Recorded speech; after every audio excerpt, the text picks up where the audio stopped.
Hey there. Welcome back to the Sleepy Historian. Tonight, we're going to talk about something that'll have you clutching your soap bar a little tighter and thanking the heavens for your washing machine and plumbing. Yep, we're diving headfirst into the grimy, gritty, and honestly unsettling world of Victorian hygiene. And trust me, this one's going to be an eye opener. Think corsets, coal smoke, and chamber pots. And that's just the polite stuff. If you're curled up under a warm blanket right now, maybe listening with earbuds in and your face freshly washed, congratulations. You're about to feel a whole lot cleaner in comparison. Also, quick reminder, if you love these time travel trips into weird and wonderful history, a like or subscribe really helps the Sleepy Historian keep doing what we do. And hey, drop a comment with where you're tuning in from and what time it is. Always blows my mind when I see people falling asleep to Victorian nightmares from across the globe. All right, get cozy, find that perfect position, and take a deep breath. Let your body melt into the mattress or couch or wherever you're nesting tonight, because we're heading back to the mid-1800s. Welcome to Victorian Britain. You open your eyes and immediately regret it. The first thing to hit you isn't the sight, it's the smell. It's thick, it's sticky. It clings to the inside of your nose like wet wool. It's like someone boiled up a stew of sewage, rotting fish, coal smoke, and sweaty bodies in the dead of summer. Then just dumped it right onto the street. And speaking of streets, good luck avoiding the literal human waste running in the gutters. People would toss their night soil, yes, that means exactly what you think it does, out the window. Sometimes with a polite warning, sometimes not. You're standing in a cramped alley in London, 1854. The cobblestones are uneven, slick with God knows what. There's a horse cart rolling by, the driver yelling at a kid who just ran through the muck barefoot. Somewhere nearby, a baby cries. Somewhere else, someone coughs. That deep, chesty cough, yeah. Tuberculosis is kind of a thing. Let's start with the basics. Hygiene, cleanliness, soap, water, the stuff we take for granted. Bathing? Yeah. About that. Most people didn't bathe daily. In fact, if you told a Victorian you washed your whole body every day, they might look at you like you were trying to drown yourself. See, many doctors at the time believed too much washing could be dangerous, that it could weaken the body, open you up to illness, even disrupt your... People genuinely thought that bathing could lead to death. Water? Dangerous? Yep, Victorian logic. So instead, most folks practiced what was called a sponge bath. Imagine this. You're standing in a tiny, freezing room with a cracked bowl of water on a rickety wooden table. You dip a rag into the icy water, wring it out, and wipe down the important parts. Your face, your hands, your pits, and, the undercarriage. That's it. No full body rinse, no steam, no scented body wash. Hot water? Luxury. Most homes didn't have indoor plumbing, so if you wanted hot water, you had to boil it on the stove and carry it upstairs, bucket by bucket. That's if you had a stove or stairs. And for the poor, and there were a lot of poor, this meant full baths were rare. Maybe once a month. Maybe. Your body starts to itch just thinking about it. You shift slightly, adjusting your blanket, and suddenly your soft sheets feel like a five-star hotel bed. Now, if you were wealthy, really wealthy, you might have had a dedicated bathtub. Maybe even a copper one, polished to a shine and tucked away in a washroom. But even then, full baths were rare. A couple of times a week at most. And let's not forget, there was no such thing as deodorant. Let that sink in. You're walking through a city with hundreds of thousands of people, many of whom haven't washed properly in weeks, wearing thick layers of wool and cotton, sweating under corsets and waistcoats, and there is no deodorant. None. They tried, though. Some rubbed powders into their underarms. Others carried little pouches of herbs and flowers, called pomanders, to sniff when the stench got too overwhelming. One woman reportedly carried a handkerchief soaked in vinegar and lavender to hold under her nose when walking through crowded areas. Now, let's talk about the clothes. You know those gorgeous Victorian dresses? Those elaborate suits with crisp collars and gloves? Yeah, they looked beautiful. But under those layers, yikes. The poor might have owned just one outfit, maybe two if they were lucky. That meant sweating in it, sleeping in it, working in it, and repeating, over and over again. And washing clothes wasn't easy. No washing machines, no dryers, no Tide Pods. You had to heat water, scrub everything by hand with lye soap, rinse it, wring it out, and hang it to dry. And this took all day, literally all day. So, most people didn't do it very often. And underclothes? Wool. Wool everywhere. Wool drawers, wool undershirts, wool stockings. In summer. Now, about that thing we mentioned earlier, the toilet situation. Brace yourself, because in the early Victorian era, most homes, especially in cities, didn't have indoor toilets. Instead, they used chamber pots, which are exactly what they sound like, bowls you kept under your bed to pee or poop in during the night. In the morning, someone, maybe you, maybe your youngest sibling, maybe a servant, would carry it outside and dump it, sometimes into a cesspit, sometimes into the street. There were also communal privies, basically outdoor toilets shared by multiple families. These were often just holes in the ground with a wooden seat over them. They stank, they overflowed, and they were a breeding ground for disease. The concept of germs didn't really exist yet. People believed that disease came from bad air, or miasma, so they didn't really connect the dots between dumping human waste near a water pump and a cholera outbreak. Shout out to Dr. John Snow, who literally mapped a cholera outbreak and traced it back to a contaminated water pump, one of the first true victories for science over stink. You take another deep breath and imagine the stench of that world. Now, aren't you so glad you brushed your teeth today? Oh, teeth. We're not done. Right. Let's talk about teeth.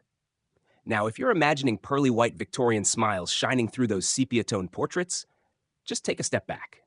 Dental care in the 1800s wasn't exactly a shining example of medical brilliance.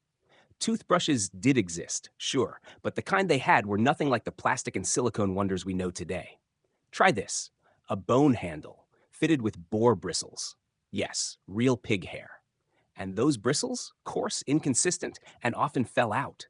Sometimes they weren't even cleaned properly between uses. Mold and bacteria were not uncommon, but hey, it was either that or your finger. Toothpaste? Well, imagine brushing with crushed charcoal, chalk, brick dust, or a little mix of ashes and salt.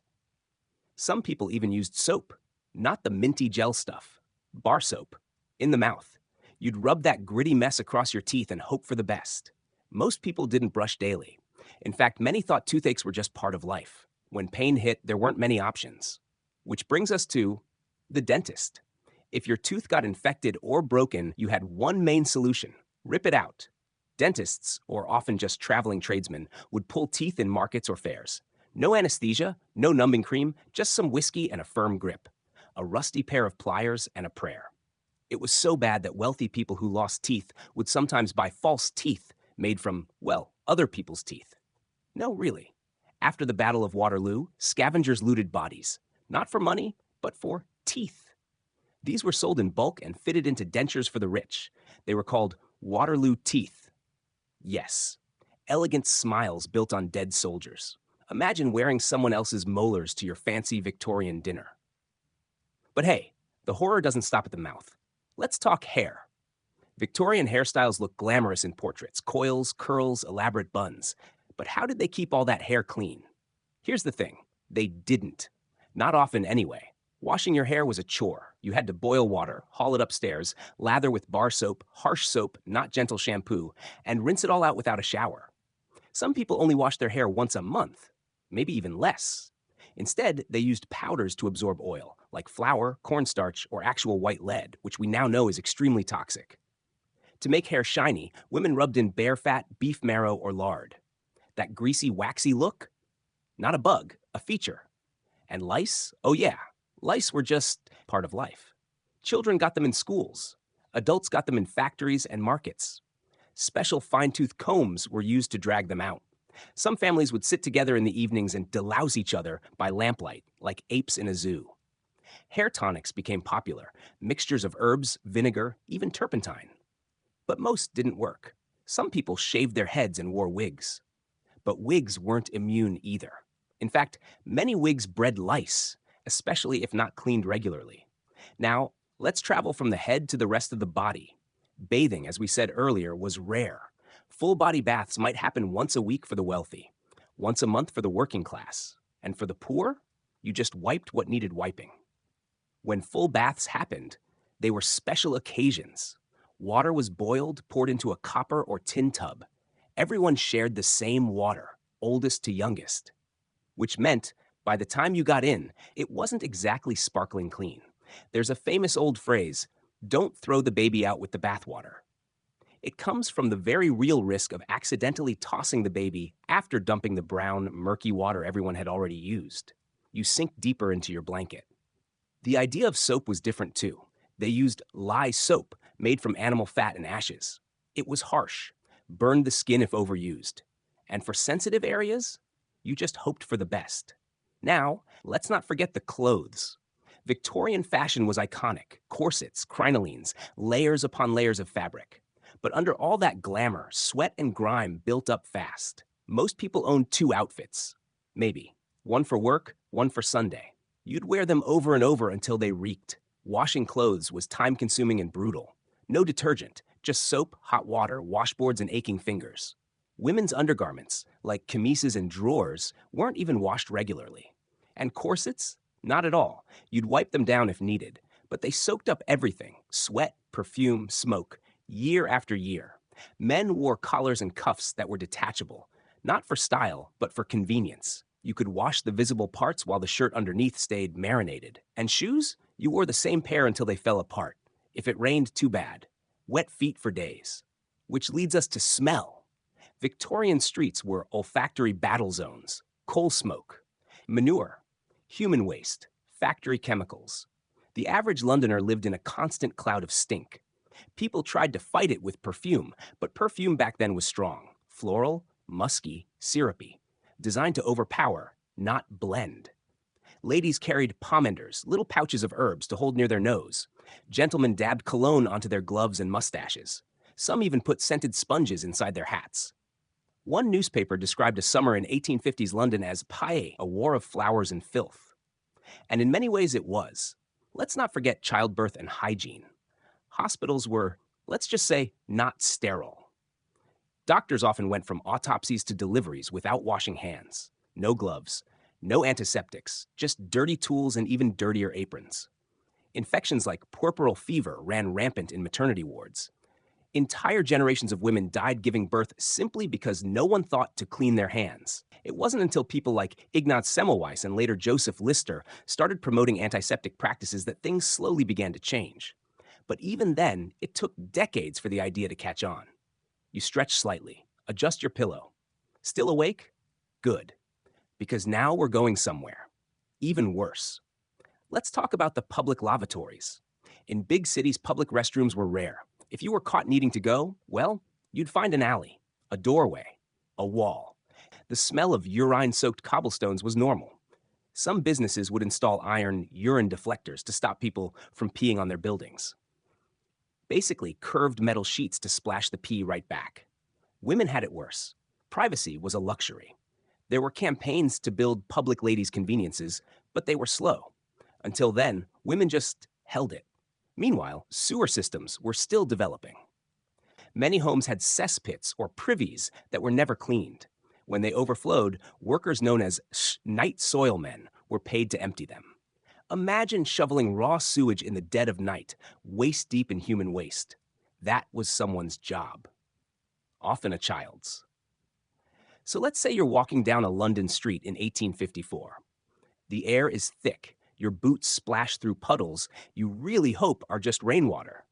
But then you pass a corner where a cart just dumped something. Unpleasant. You look down. That's not just water. It's night soil, yep, raw sewage, oozing into the gutter, swirling its way toward the Thames like it's going on vacation.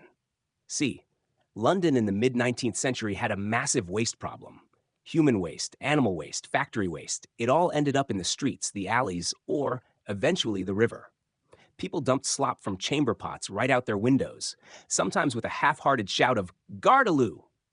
a warning that something nasty was coming down.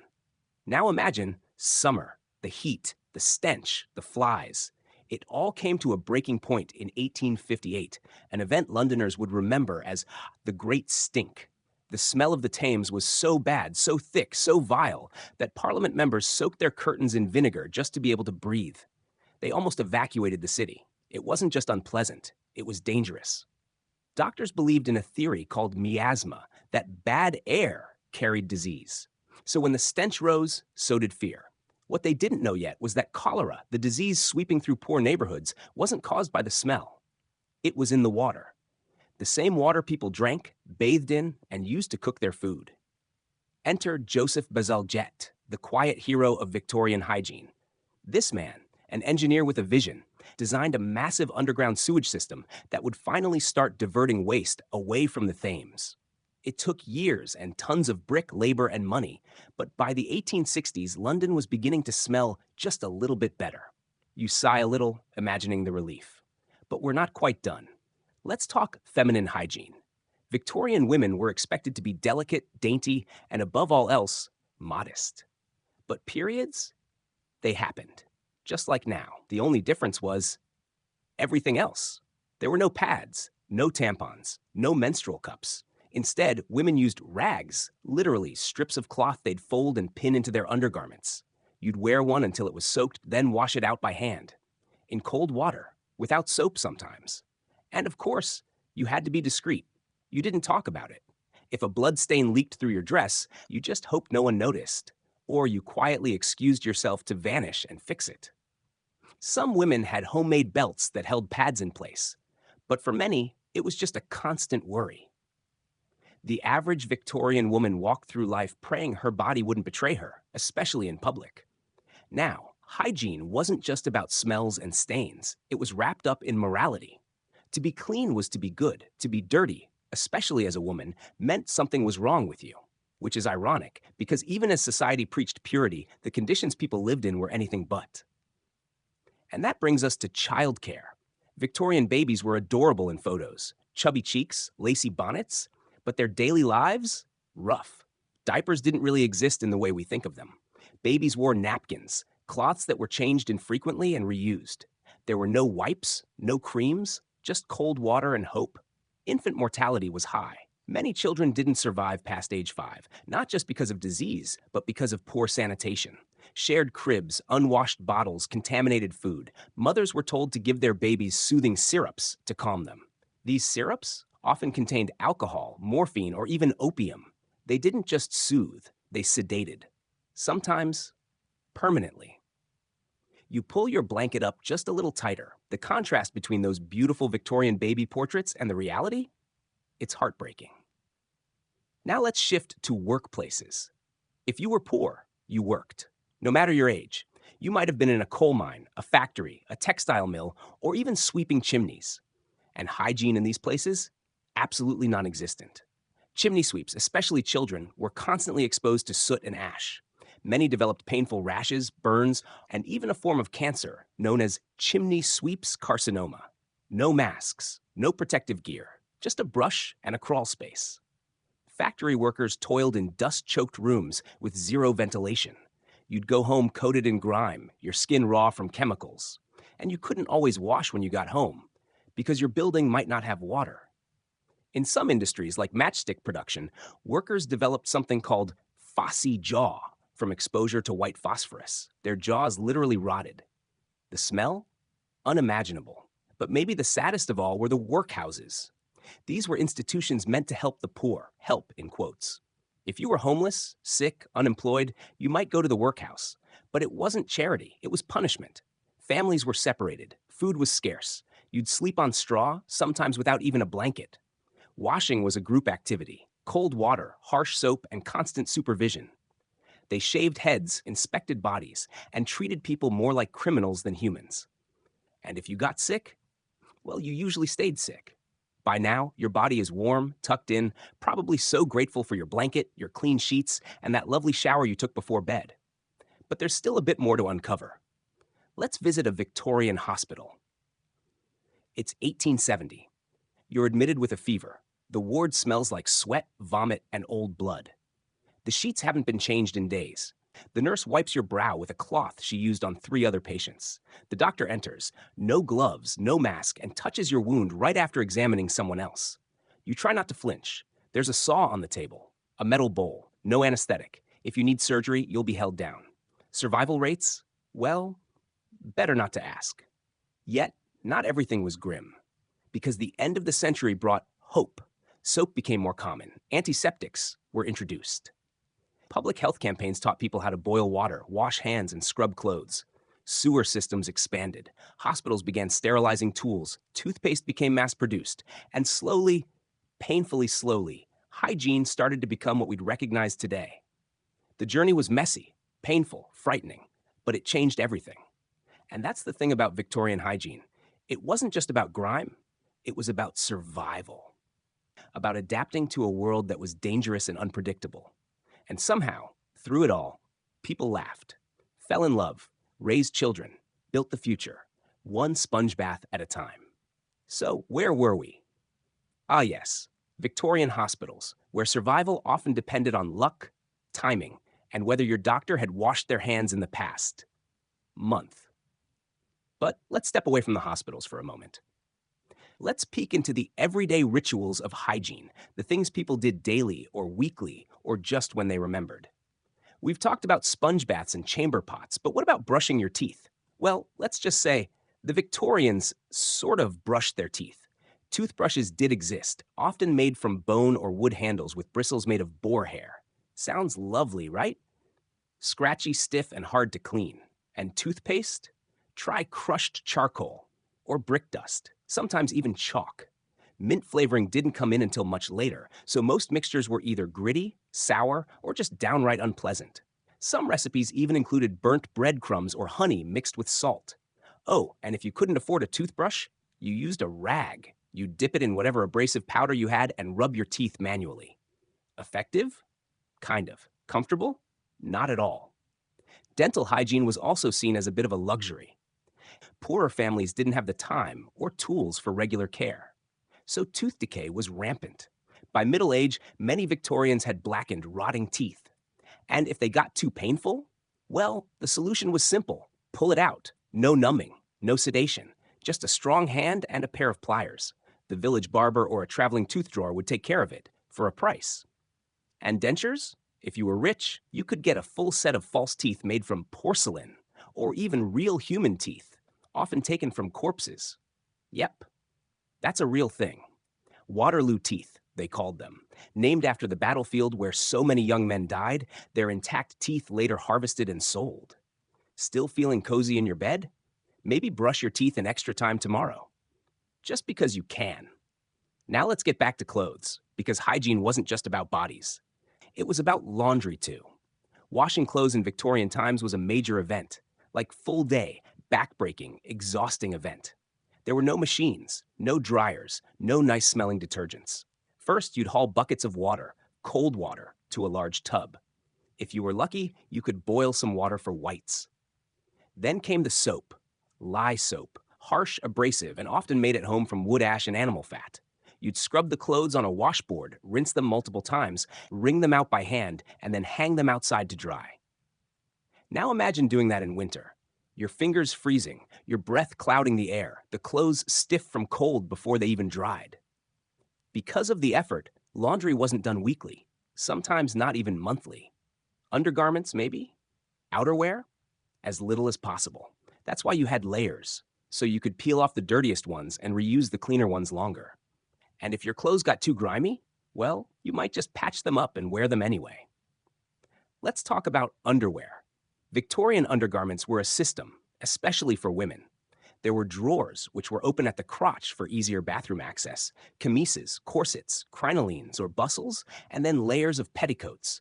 All this under one dress. And every layer was there for a reason: modesty, shape, cleanliness. The chemise helped absorb sweat so the corset wouldn't get ruined. The corset kept posture straight and was considered essential for a woman's figure. But washing all these layers? Not easy.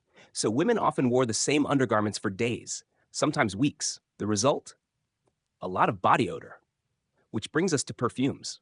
Perfume wasn't just for smelling nice. It was for masking. People layered on lavender oils, rose water, citrus tinctures.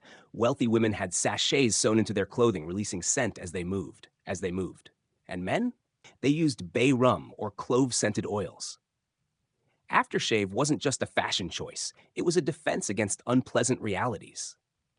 Some folks even carried nosegays, tiny bouquets of flowers, to hold under their noses when walking through especially smelly streets. Think of it as a 19th century air freshener you held in your hand. You shift under your blanket now, realizing that back then, smell was an ever present challenge. A battle waged with lavender and lemon, patchouli and peppermint. But what about hair? Victorian hairstyles were elaborate braids, buns, curls, often arranged with surgical precision. But how often did people wash their hair? The answer, not often at all. Washing hair was a process. You'd need to heat water, mix a kind of soap or homemade cleanser, and rinse carefully. There were no conditioners, no detanglers, no fancy shampoos. Women might wash their hair once every few weeks. In between, they used combs to remove dirt and oil. Brushing, 100 strokes a night, wasn't just a beauty ritual. It was necessary maintenance.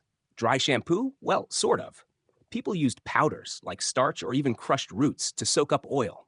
The result? Hair looked matte and stayed in place longer. Men had it easier. Shorter hair, easier upkeep. But beards were another story. Beards were trendy, especially later in the century. And with that trend came beard oil, usually homemade from animal fat or plant oils. It kept the beard soft, scented, and somewhat clean. You smile a little. Maybe your own nightly routine doesn't seem so bad after all. Let's dive a bit deeper into the world of public hygiene. Bathhouses were one of the few places the working class could bathe properly. These were public facilities with hot water, soap, and tubs, often run by charities or municipalities. For a small fee, you could wash away weeks of grime. But they weren't everywhere. In many places, especially rural areas, people had to make do with rivers, lakes, or just a bucket and rag. And toilets? If you didn't have a chamber pot or privy, you used communal outhouses. In poorer neighborhoods, multiple families might share one outhouse. They were dark, drafty, smelly, and full of insects. And you didn't flush. You scooped. As cities grew, sanitation laws slowly took shape. Inspectors checked for illegal waste dumping. Night soil collectors became regulated. And slowly, the idea of public health began to emerge. Schools started teaching hygiene to children. Posters urged people to wash their hands, cover their mouths, boil their water. Still, for many families, especially the poorest, hygiene remained a battle against time, money, and access. But change was coming, bit by bit. And so, as you breathe in the clean air around you, nestled deep into your modern mattress, you can appreciate that long, long journey. Every painful step it took to bring us from chamber pots to plumbing, from charcoal paste to Colgate, from sponge baths to hot showers. And we're still only scratching the surface. Because up next, we're taking a look at how hygiene shaped social class in the Victorian era. And spoiler alert, it wasn't just about dirt. It was about dignity. So let's lean in now, because this part of the story gets deeper, more complicated. We're talking about hygiene and social class, and how the way you smelled, washed, and dressed could define your entire place in society. See, in Victorian England, class wasn't just about how much money you had. It was about appearances, about manners, about how you presented yourself to the world, and hygiene, or what passed for it, was right at the center of that. Let's start at the top. If you were upper class, everything was carefully curated. Your clothes were tailored, your hair styled, and your scent, well, it was part of the performance.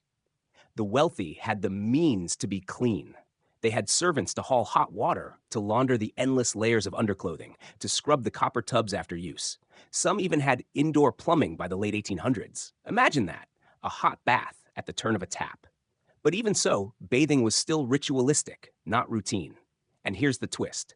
Cleanliness wasn't just about staying healthy. It was moral, a reflection of your character. To be clean was to be good, proper, godly. That belief didn't just stop at soap and water. It bled into everything. If you were dirty, or smelled bad, or had greasy hair, people assumed you were lazy, or worse, immoral. As if the grime on your skin reflected some deeper failure of the soul. Middle-class Victorians especially bought into this idea. They were obsessed with respectability, and hygiene was their daily performance. Even if they didn't have indoor plumbing, they'd sponge bath diligently, polish their shoes, and scrub their collars white.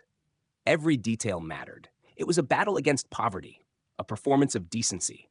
But for the working class, for the poor, the story changes. These were people living in tenements, in alley houses, in overcrowded slums with broken windows and damp-stained walls. Hygiene wasn't just difficult, it was nearly impossible. No running water, no clean towels, no private space, sometimes no soap. Yet the judgment was still there. If a child went to school smelling unwashed or with lice, the blame wasn't on the system or the conditions. It was on the family, on their character. Imagine trying to keep yourself clean when your only source of water is a shared outdoor pump, when your home floods every time it rains, and your laundry freezes stiff in the winter air. Still, people did what they could. They shared bathtubs with neighbors. They boiled rags to kill fleas. They rubbed vinegar in their hair to fight lice, because they wanted to be clean. They weren't dirty by choice. They were surviving. Now imagine the shame that followed them. A smell on a train, a stain on a dress, a hole in a shirt. People didn't just look at you, they looked through you. That's how deep hygiene was tied to identity. Let's turn the clock now to a more personal ritual, feminine hygiene. This is a topic rarely discussed, but vitally important. In Victorian times, menstruation was surrounded by shame, silence, and superstition. Girls were rarely taught what to expect. Some believed it was a sign of illness. Others thought it was divine punishment. There were no pads, no tampons, no sanitary products as we know them today. Instead, women used folded cloth called rags, which they washed and reused. Hence the phrase, on the rag. The cloths were bulky, hard to keep in place, and painful to clean discreetly. There were no painkillers, no heating pads, no understanding of PMS. If a woman complained too much, she might be labeled hysterical, a term doctors used liberally, often diagnosing emotional women with vague, sexist conditions. And here's the cruel twist. During menstruation, women were often banned from church, from public gatherings, and sometimes even from preparing meals, deemed unclean. Can you imagine? Managing something natural, painful, and poorly understood, without the tools or privacy to handle it, and then being shamed on top of it. It wasn't just uncomfortable, it was isolating. But let's not forget the men, especially those doing hard labor. Working-class men spent their days in coal mines, in textile mills, in iron foundries, sweating, breathing in dust, coming home covered in soot and grease. There was no hot shower waiting at the end of the day, no shampoo, sometimes not even a clean shirt. And still, they were expected to show up to church on Sundays looking neat, presentable, well-groomed. They'd scrub their hands raw with lye soap, polish their boots until they shone, slick their hair with pomade made of bear fat or petroleum jelly just to smooth it down, because appearance meant dignity. One step out of place, one smudge on a collar, and you might be mistaken for a vagrant. Or worse, a criminal. And then there were children. Children growing up in soot-blackened cities where the air was thick and clothes were few. Most kids didn't bathe regularly. Many didn't have shoes. Their faces were often smudged with dirt, not from neglect, but from life. Yet Victorian society often looked at these children and assumed the worst, that they were wild, unclean, sinful. Some charities tried to help. They opened public bathhouses, gave away bars of soap, started school lessons about personal cleanliness, but the stigma ran deep. To be dirty wasn't just a physical state, it was a moral judgment. And so hygiene became a kind of armor. The middle class clung to their routines, brushing with charcoal, polishing with vinegar, washing with cold water in drafty rooms, because it protected them. From disease, yes, but also from shame, from falling downward in a rigid social world. You roll slightly in bed now, eyes softening at the edges. Maybe you're imagining a woman scrubbing a washboard late into the night, or a little boy pouring cold water over his head, teeth chattering in the dawn. They didn't know a better way was coming, but they hoped. And that hope? That relentless push to be clean, to be seen, to be accepted, it shaped everything that came next. Soon, reformers would rise. Scientists would start connecting hygiene to health. Engineers would design better systems. And the world, bit by bit, would start to change. But not before one more crisis hit. Because coming up next, we're going to talk about disease. The plagues that swept through cities, the cholera outbreaks, the typhoid scares, and how hygiene, or the lack of it, turned Victorian streets into war zones of invisible enemies. Let me know when you're ready for the sixth 5,000 characters, and we'll keep journeying through this vivid and gritty world of Victorian hygiene. Here's the sixth 5,000 characters of your immersive, cozy yet gritty script for the sleepy historian, continuing what Victorian hygiene was really like. You take a slow breath in now, deeper than before, maybe unconsciously grateful for the filtered air around you. Because what we're about to talk about, what it was like to live through disease in Victorian cities, might just make your skin crawl. Let's talk about cholera. In the mid-19th century, this ghostly killer haunted the streets of London like a silent shadow. Cholera struck hard and fast. One moment you were fine, and the next, severe vomiting, cramping, dehydration so intense that skin would wrinkle like paper. Entire families would be wiped out in a matter of days. And what caused it? At the time, people believed in miasma theory, the idea that bad air, foul smells, were the root of disease. They thought sickness floated on the breeze, carried by filth, decay, and rot. And to be fair, the air did smell horrific. But the real culprit was water. More specifically, contaminated drinking water, tainted by raw sewage dumped directly into rivers, wells, and street drains. In 1854, a man named Dr. John Snow, not the one from Game of Thrones, started connecting the dots. He mapped cholera cases in Soho and traced them to a single water pump on Broad Street. When he had the handle removed, the outbreak slowed dramatically. But not everyone believed him. After all, the air still smelled foul. People couldn't wrap their heads around the idea of something invisible in the water. Germ theory hadn't fully taken hold yet. Still, Snow's findings planted a seed. A question. Could our water be killing us? That question would lead to major changes. Sewers, sanitation systems, laws. But not overnight. Not even close. For most of the Victorian era, the average person's hygiene battle wasn't against dirt. It was against disease. And they were losing. Let's go back to your bed in Victorian London. It's night. The air is thick, smoky from coal fires. Somewhere outside, a woman is dumping a chamber pot into the gutter. The splash echoes. A rat scurries. Now imagine you're a child waking up in the middle of the night with stomach cramps. Your mother lights a candle, sees the sweat on your face, hears the retching, and her heart sinks. There's no hospital to call. No antibiotics. Maybe not even a doctor, unless you can afford one. You just pray. Wait. Hope. Diseases like typhoid, tuberculosis, dysentery, and scarlet fever were all far too common. Some were airborne. Others spread through contact, through shared towels, contaminated milk, unwashed hands. And speaking of hands, here's a fun fact. Hand washing wasn't standard yet. Even doctors didn't do it regularly. In fact, in the 1840s, a Hungarian doctor named Ignaz Semmelweis noticed that women giving birth in hospitals run by male doctors were dying at far higher rates than those in midwife-run clinics. The reason? The doctors were going straight from autopsies to the delivery room without washing their hands. Semmelweis introduced a hand-washing routine using chlorinated lime water, and deaths dropped dramatically. But instead of being praised, he was ridiculed, ignored, even forced out of his position. The world just wasn't ready to believe that invisible things could kill you. So hygiene remained primitive. Barbers doubled as surgeons. Dirty towels were reused.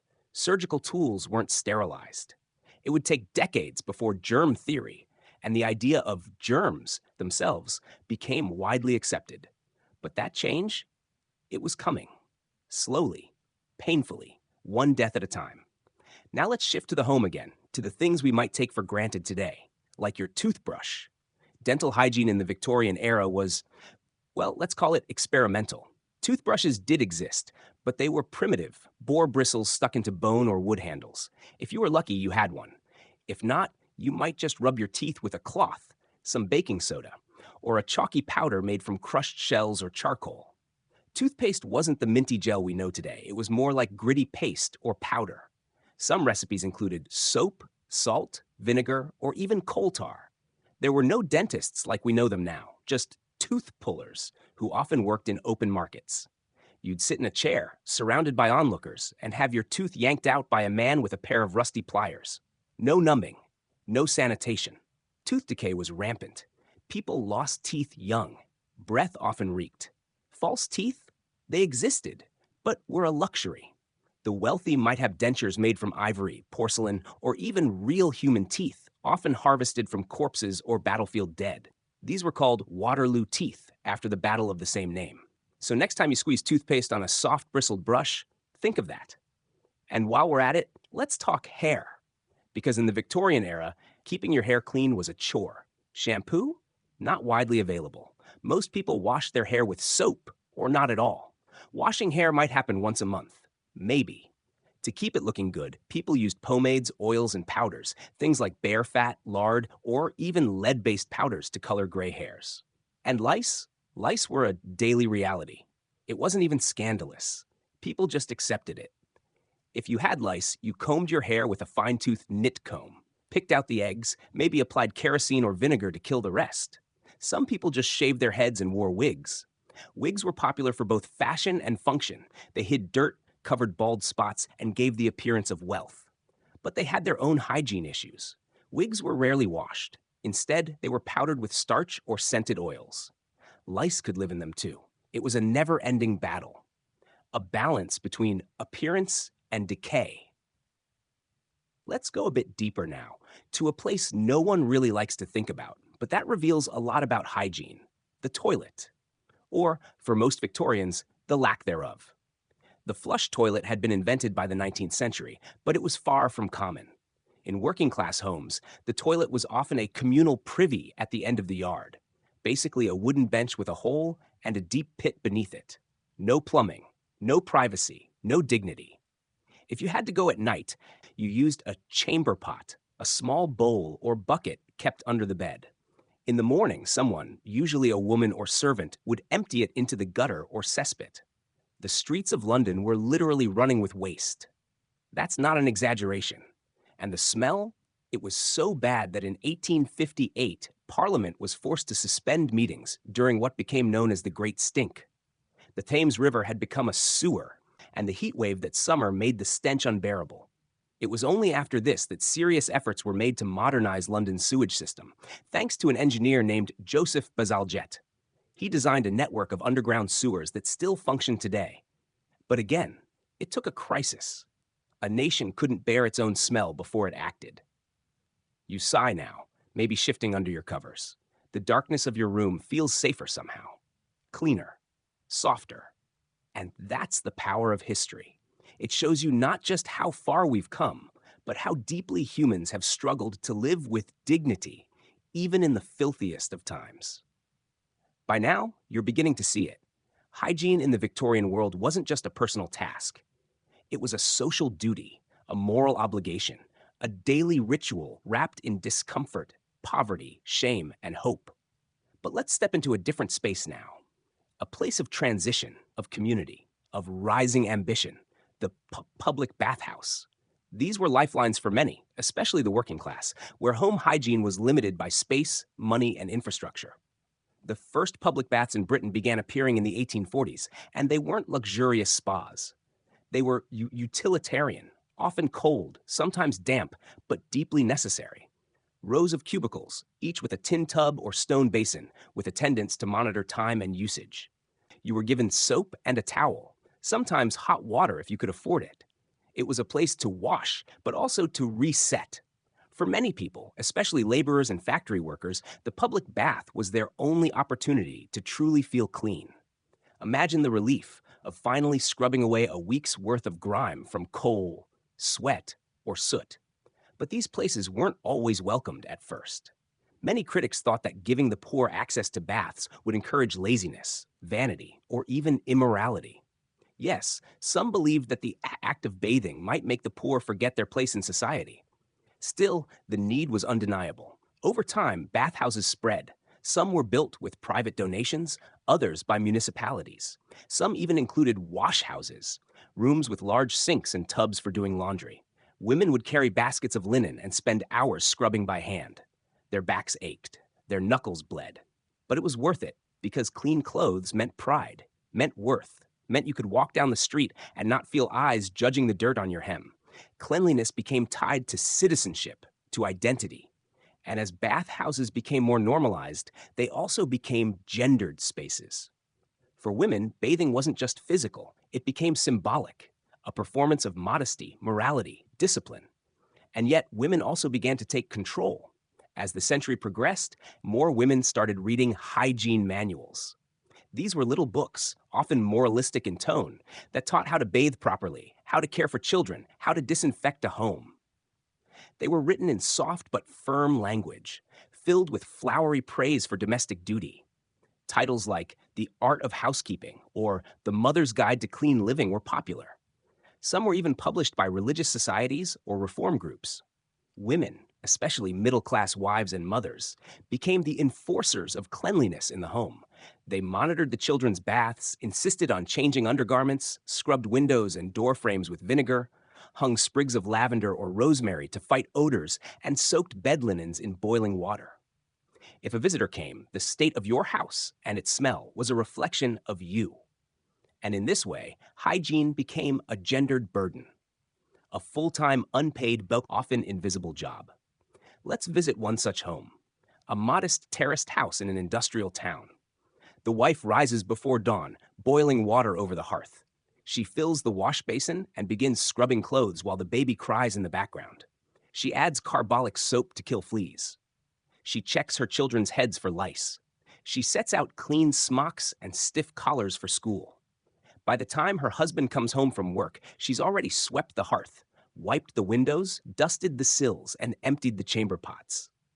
And yet, she's never considered clean enough by society. This was a common paradox for Victorian women. No matter how much they cleaned, they were still judged. And if someone in the family fell ill, the mother was often blamed. Perhaps she hadn't aired the rooms properly, or hadn't washed the vegetables long enough, or had allowed bad air to linger. In contrast, men, especially those of higher status, could afford to delegate cleanliness. A gentleman might bathe only once a week or less, but he had fresh linen daily. His collars were starched, his shoes were shined, his valet took care of his grooming, and perfumes masked any unpleasant odor. This illusion of cleanliness was powerful. Scent, in particular, was weaponized. Victorian society was obsessed with smell. Perfume wasn't just cosmetic, it was defensive. Against illness, against judgment, against gossip. Lavender water, rose oil, patchouli, bergamot. These were used by both men and women to present an aura of refinement. Poorer classes made do with herbal sachets, scented vinegar, or homemade potpourri tucked into handkerchiefs. Even the sick and the dead were perfumed to mask the realities of the body. Hospitals and morgues burned incense or tar to cover the scent of decay. Nurses dabbed vinegar on their sleeves. Doctors sometimes wore floral-scented masks. And all of it, this scented war, stemmed from fear. Fear of contagion, fear of filth, fear of moral collapse. As germ theory gained ground, hygiene slowly shifted from being merely about appearance to being about prevention. Health reformers began campaigning for better sanitation, public health education, clean drinking water. The medical officer of health became an official position in cities. These men inspected homes, enforced sanitation laws, and wrote reports that pushed for reforms. One by one, the pieces started falling into place. Soap became cheaper and more widely available. Commercial toothbrushes were mass-produced. Towels, once luxury items, became household staples. Laundries opened up, offering washing services to the working poor. And most importantly, school children were taught how to stay clean. That's right, schools began to teach hygiene. Simple lessons at first. Wash your hands before meals, comb your hair, brush your teeth, don't share cups. It seems obvious now, but back then it was revolutionary. Teachers checked fingernails for dirt, nurses examined heads for lice, posters hung in classrooms showing cartoon children scrubbing behind their ears. The state had realized something. If you wanted a healthier population, you had to start young. This shift toward institutional hygiene marked a turning point. Cleanliness was no longer just the domain of the private home. It became a public goal. Hospitals began sterilizing tools. Barbers started using alcohol on razors. Midwives were trained in antiseptic techniques. Even prison cells were whitewashed to fight disease. But perhaps the greatest symbol of change? The bathroom. That private tiled space we so often take for granted. The late Victorian era saw the birth of what we now recognize as the modern bathroom. Indoor plumbing, ceramic tubs, flushing toilets, sinks with running water. It started in the homes of the wealthy, of course, But eventually, it trickled down to the middle class, and by the early 20th century, even working class homes began to include basic plumbing. And with that shift, the ritual of bathing changed forever. You stretch a little, settling further into your blanket, because now we're entering the final stretch of the 19th century, a period where science, society, and sanitation collide. We're in the 1880s and 1890s now. And Victorian hygiene, it's having a full-blown identity crisis. On one side, you have deeply entrenched habits, cold sponge baths, chamber pots, lavender-scented kerchiefs, and laundry hung over hedgerows. But on the other, modernity is knocking. People are starting to grasp that germs, those invisible little monsters, might be behind all kinds of illnesses. The work of men like Louis Pasteur, Joseph Lister, and Robert Koch is spreading. Lister in particular becomes a household name. He pioneered antiseptic surgery using carbolic acid to sterilize instruments and clean wounds. Thanks to him, hospitals stop being death traps and start being, well, slightly less terrifying.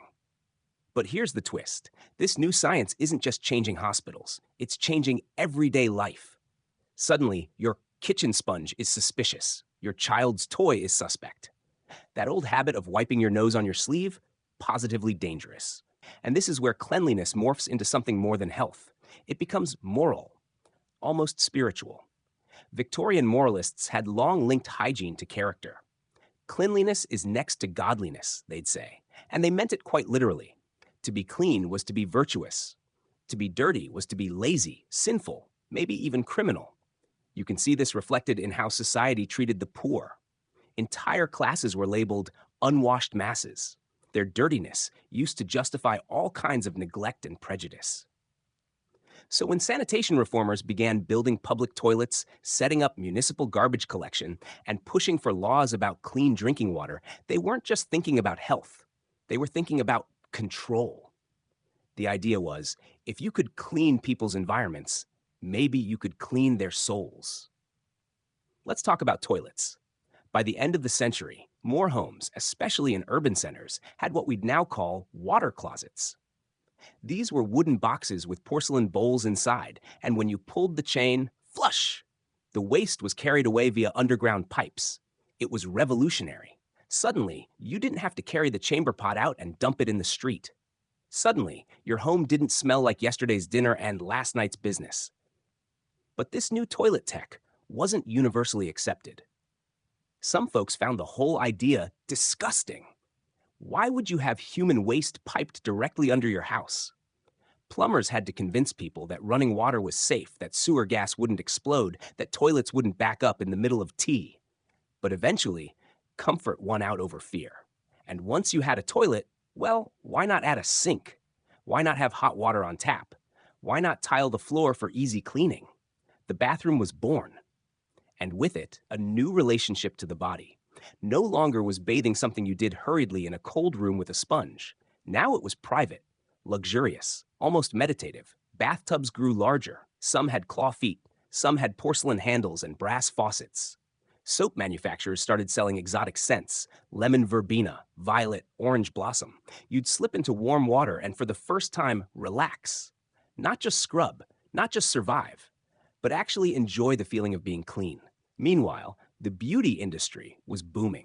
New hygiene products flooded the market. Tooth powders in peppermint and clove, hair tonics promising strength and shine, antiseptic creams and cold creams, sanitary soap and germicidal rinses, home enema kits and breath-freshening lozenges. Advertisements filled newspapers and magazines. Posters on city walls showed gleaming white teeth, shining hair, rosy cheeks, all signs of someone modern, successful, healthy. And let's not forget the mouth. Until now, most people had limited access to dental care. Toothaches were common. Tooth loss was expected. But the late Victorians started to care about their smiles, not just for health, but for status. Toothbrushes made of boar hair and bone handles were now factory-produced. Toothpaste came in tins. A few brave souls even tried early floss, which was often silk thread. And while dentists still pulled more than they fixed, the idea of preventive care was catching on. Schools taught brushing. Mothers nagged about breath and smiling without shame. That became something to aspire to. But here's the part that'll make your skin crawl. While middle-class homes were adding bathrooms and the wealthy were lounging in perfumed tubs, many poor areas still had none of it. Let's walk into a working-class tenement building in Whitechapel or Glasgow around 1895. The hallway smells of mildew. The walls are stained. There's no bath, no sink in the flat. Instead, a shared tap at the back of the building, maybe a single outdoor privy used by 30 people. Families hauled water in buckets, washed themselves in basins. Children were scrubbed in metal tubs once a week. Saturday night baths, they were called. Clothes were rinsed in cold water and wrung out by hand. And if someone got sick, typhoid, cholera, smallpox, it spread fast. This disparity between the wealthy with tiled bathrooms and the poor with tin basins wasn't lost on social reformers.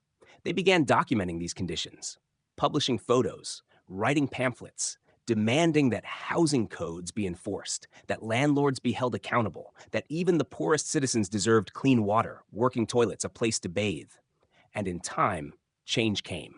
Slowly, unevenly, but it came. By the turn of the 20th century, Britain was on the cusp of a hygiene revolution. The Victorian era had planted the seeds through fear, through innovation, through desperation, and now those seeds were starting to grow. But before we step into that new century, let's pause. Let's stand in a Victorian bathroom, newly built, white tile gleaming, water gurgling in a porcelain sink. A woman brushes her hair in the mirror. A man carefully shaves with a straight razor. A child giggles in the tub. And beneath all of it, the tile, the water, the mirror, runs a deep truth. Hygiene isn't just about the body. It's about dignity, about hope, about believing that tomorrow can be cleaner, brighter, better than today. The world is changing now, fast. It's no longer horses on cobbled streets. It's the rumble of electric trams. Gas lights flicker next to new electric bulbs. The old Victorian world is still hanging on, but just barely. And hygiene? It's becoming an industry. We're entering the early 1900s, where the tail end of the Victorian era meets the dazzling promises of the 20th century. This transition isn't just about inventions. It's about a total shift in how people see themselves, their homes, their health, and their very place in the world. Let's talk about marketing. Back in the early Victorian days, soap was soap. You bought it in blocks. It was brownish, harsh, smelled a little like beef tallow and carbolic acid. You used it on your body, your clothes, your dishes, basically anything. But now, soap is a lifestyle. Advertisements explode across newspapers, women's magazines, and posters stuck on the sides of buildings. There are soaps for babies, soaps for hands, soaps for whitening your complexion, soaps that promise to make you more civilized and desirable. Brands like Piers, Sunlight, and Lifebuoy begin crafting narratives, not just about cleanliness, but about status. Being clean meant you were modern, moral, smart, and most importantly, British. That's right. Hygiene gets wrapped up in national identity. The British Empire uses hygiene as a symbol of superiority. Colonized people are described as dirty, and part of the so-called civilizing mission includes teaching them Western hygiene practices. Soap becomes a tool of empire, handed out in missionary kits, featured in colonial schools. It's unsettling, even sinister, how something as innocent as lather and rinse was weaponized as cultural control. Meanwhile, back in Britain, the home becomes a battlefield against dirt. Middle-class mothers are expected to keep every surface spotless. Dust is the enemy. Germs are hiding everywhere. Household guides, like Mrs. Beeton's Book of Household Management, become Bibles for proper wives. They detail how often to wash curtains, how to scrub steps, how to keep a sanitary nursery. They even suggest using carbolic water to wipe down floors daily. Imagine doing that without a vacuum cleaner, without running hot water. And the pressure was real. A woman's moral worth was judged by the shine of her doorknob, the scent of her laundry, the crispness of her linens.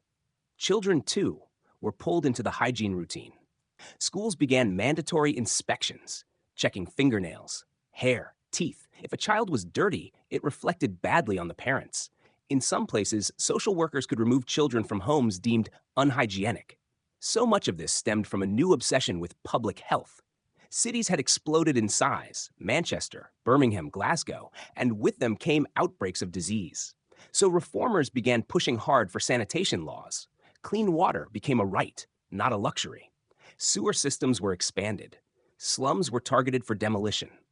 Housing acts were passed to ensure every home had access to waste disposal.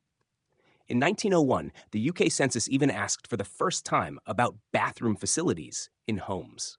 Just think about that. How powerful it is that a nation begins to track bathing as a marker of progress. And yet, as powerful as the infrastructure changes were, attitudes lagged behind. For example, menstruation was still a taboo subject. Victorian women used homemade rags, often washed in secret. Disposable pads were available in the late 1800s, but they were expensive and considered embarrassing. Stores would wrap them in plain paper, and women had to request them quietly at the counter. Sex education? Practically non-existent. Many girls reached puberty with no idea what was happening to their bodies. Hygiene here was colored not by science, but by shame. Likewise, issues like mental health hygiene were entirely ignored or grossly misunderstood. If someone seemed off, they were often institutionalized. Hygiene was about physical order, what you could see, scrub, disinfect, not the mind or emotions. And don't even get started on the working poor.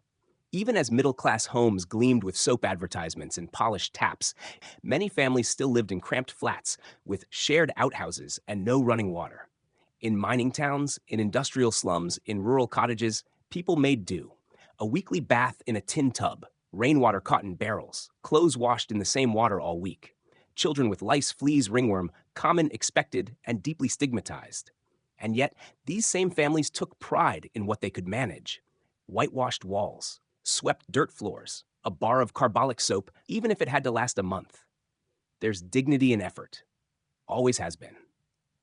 Now, before we drift too far from the home, let's return to one last space, the public bathhouse. These were essential for those without private baths. Cities built them to improve public health, funded by local councils, and visited by thousands weekly. Imagine walking into one on a Saturday night. Steam curls from behind wooden doors. The air is thick with soap and the murmur of voices. Men on one side, women on the other. Each gets a small cubicle, a tin bucket, and a bar of soap. An attendant controls the hot water and offers towels for rent. It's not luxurious, it's not private, but it's warm. And for a brief moment, you feel clean. Human. Equal. Public baths became social lifelines. They even held penny baths for children, little ones lined up in long rows, giggling, splashing, being scrubbed down by nurses in stiff uniforms. These weren't just about hygiene. They were about hope, about saying, you matter, your body matters, you deserve care. And that, really, is the story of Victorian hygiene.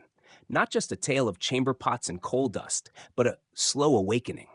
A society beginning to realize that cleanliness was more than just survival. It was an act of self-respect, of progress, of possibility.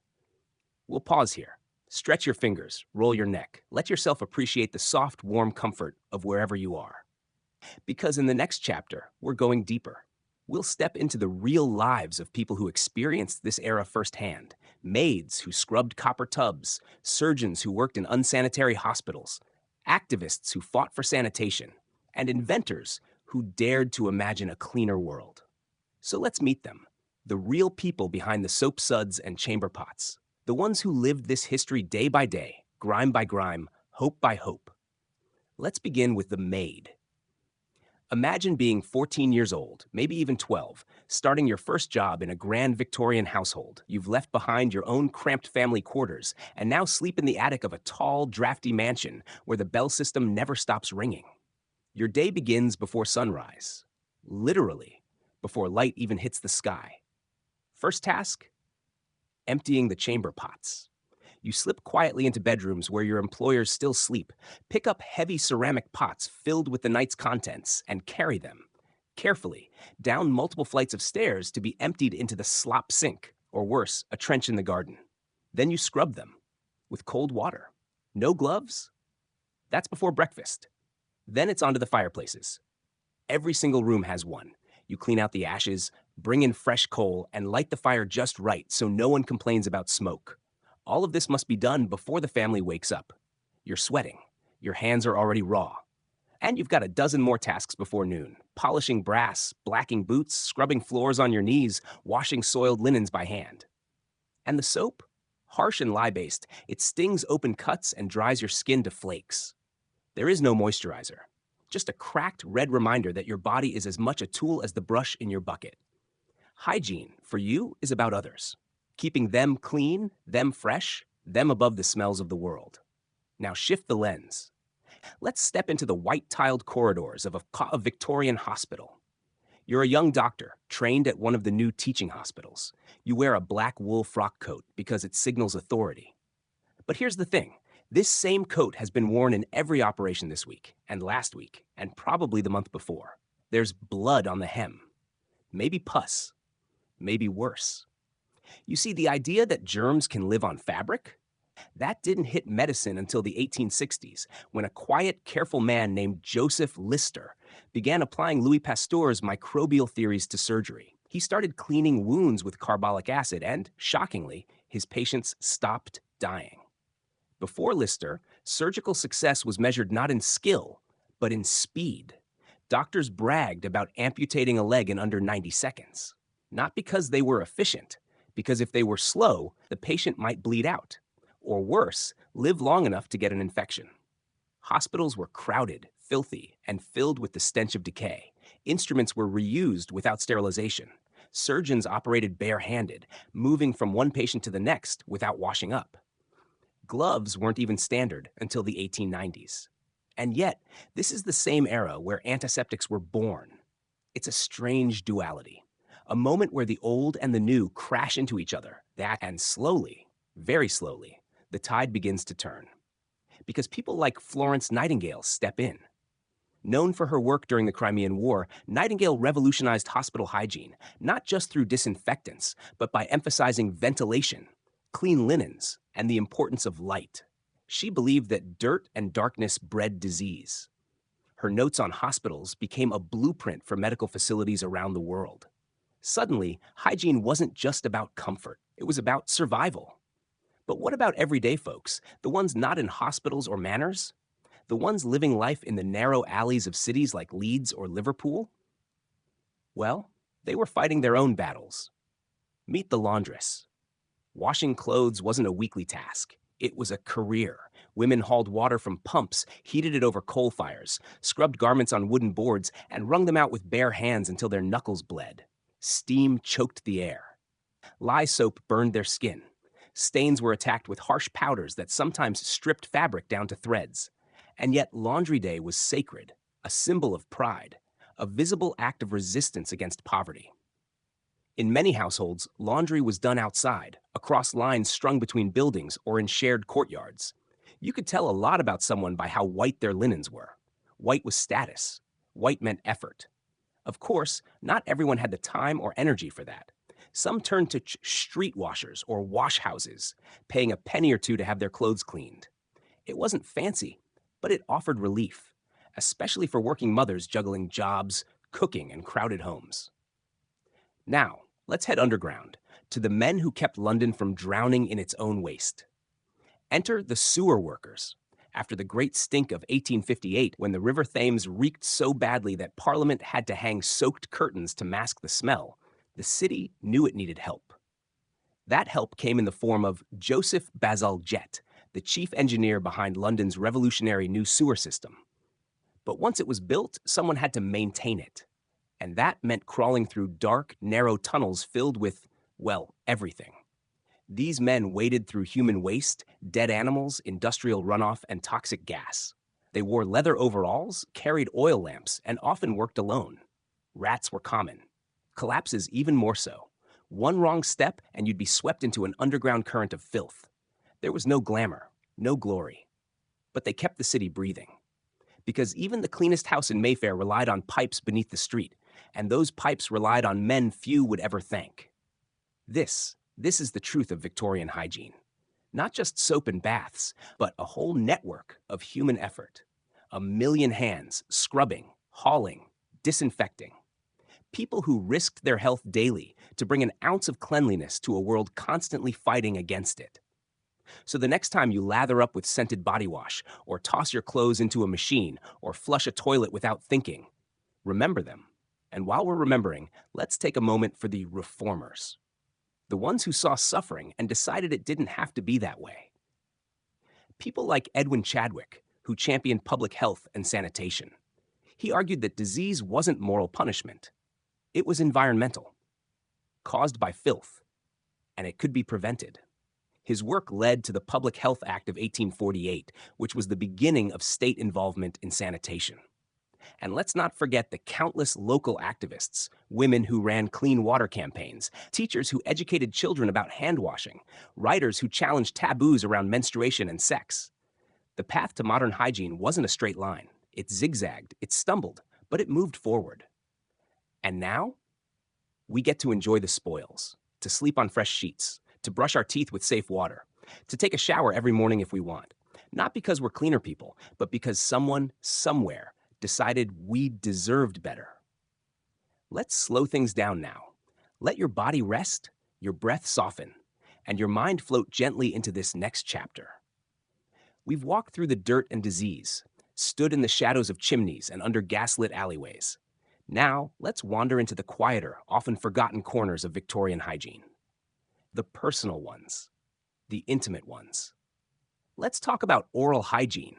Because yes, Victorians did care about their teeth, but let's just say their options were limited. Toothbrushes did exist, though they looked more like something you'd use to clean a horse than your mouth. The bristles were made from boar hair, and they were stiff. The handles were often carved bone or wood. If you had money, maybe ivory. And toothpaste? It wasn't toothpaste yet. Victorians used powders, gritty, homemade blends of crushed charcoal, baking soda, chalk, salt, and sometimes even brick dust. Yup, brick dust. The idea was to scrub away anything soft, and they did. Sometimes they scrubbed so hard they damaged their enamel or caused their gums to recede. But hey, clean teeth, right? Some wealthier households even had mouthwash.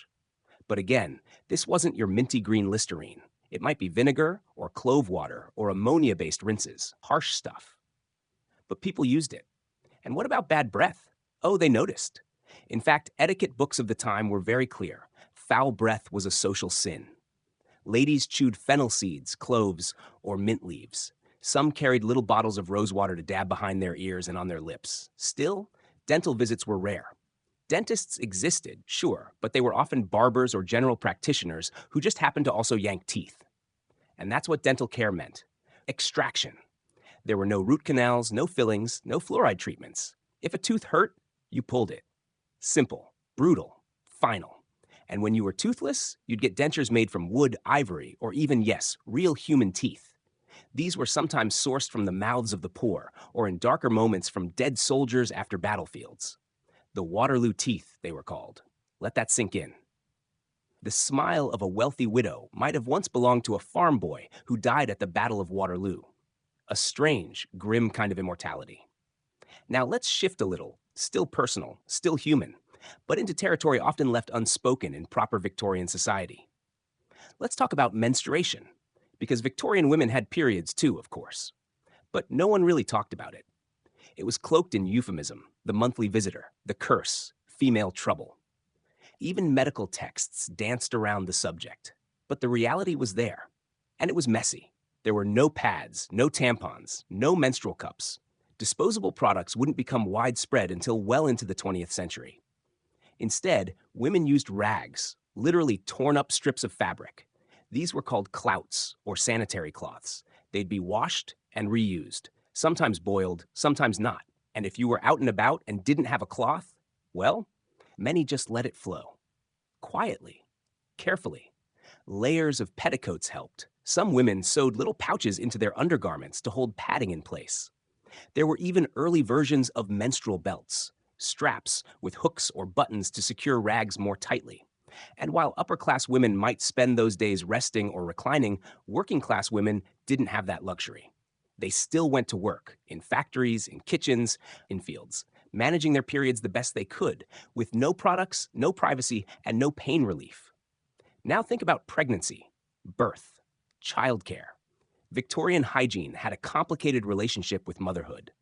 On one hand, a growing obsession with purity and domesticity placed women at the center of family health. On the other, the medical world was still dominated by men who often dismissed female pain or instinct. Childbirth often happened at home on bed sheets that had seen a dozen other births. Midwives were common, though in cities, male doctors were starting to take over deliveries, even though many didn't wash their hands between patients. Yes, you heard that right. The concept of sterilization was still new. Some doctors scoffed at it. So a woman giving birth might contract childbed fever, a deadly infection caused by bacteria introduced during labor. Many women died, many babies too. It wasn't until pioneers like Ignaz Semmelweis and later Joseph Lister pushed hand washing and antiseptics into hospitals that things began to improve. But that shift took time, decades. Resistance was strong. And once the baby arrived, well, there were no disposable diapers, no wipes, no baby formula. Babies were swaddled in linen wraps. They were breastfed, or if the mother couldn't nurse, given mixtures of cow's milk, bread, sugar water, sometimes even beer. Bottles were often unclean. Rubber nipples weren't sterilized. Infant mortality was heartbreakingly high. In some areas, 1 in 4 children wouldn't survive to their 5th birthday. But families kept going. Mothers kept trying. Hygiene wasn't easy.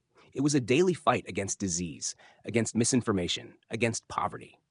Let's pause here. Take a slow, gentle breath. Let your mind step back from the gritty realism and appreciate the sheer human endurance. These weren't statistics. These were people. Now, shall we step back out into the public sphere?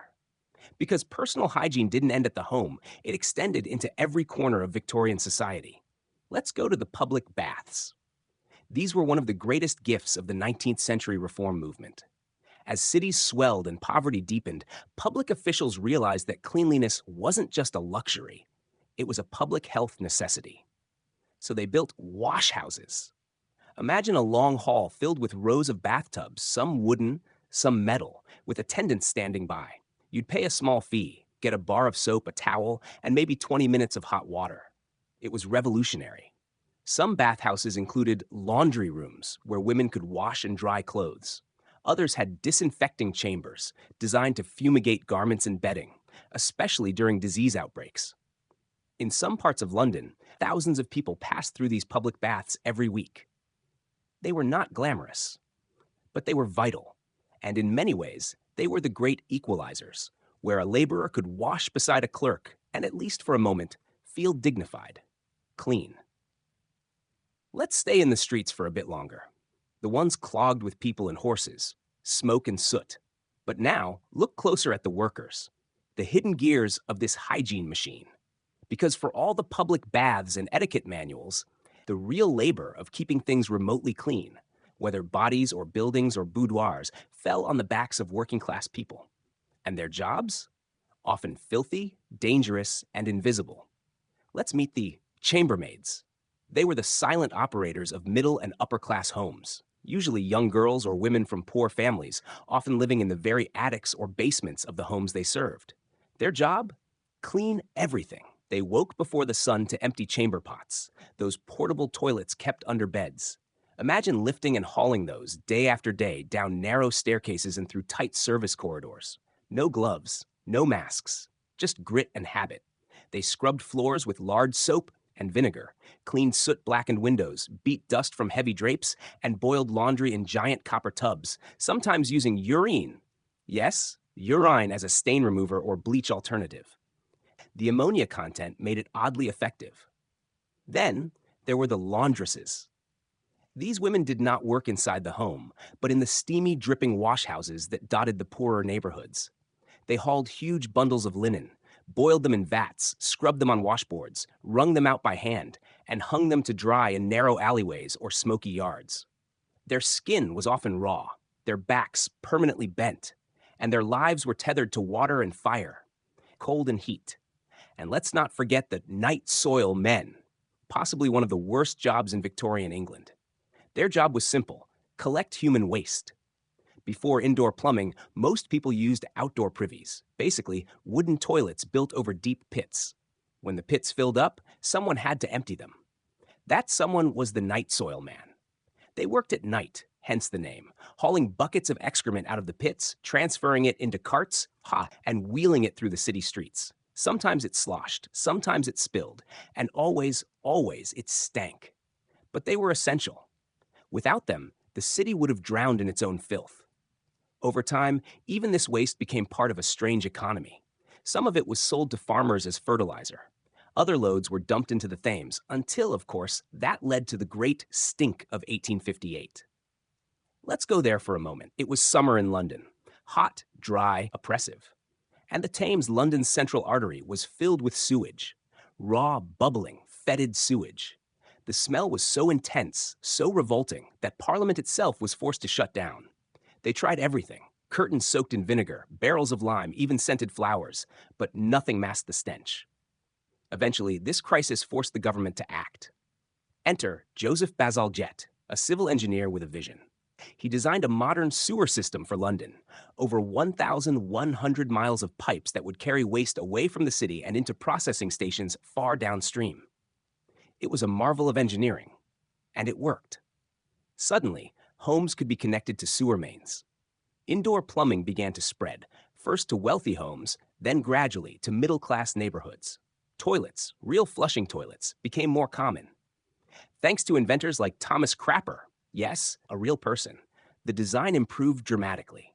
Porcelain bowls, water tanks, gravity-fed flushes, it was the beginning of the modern bathroom.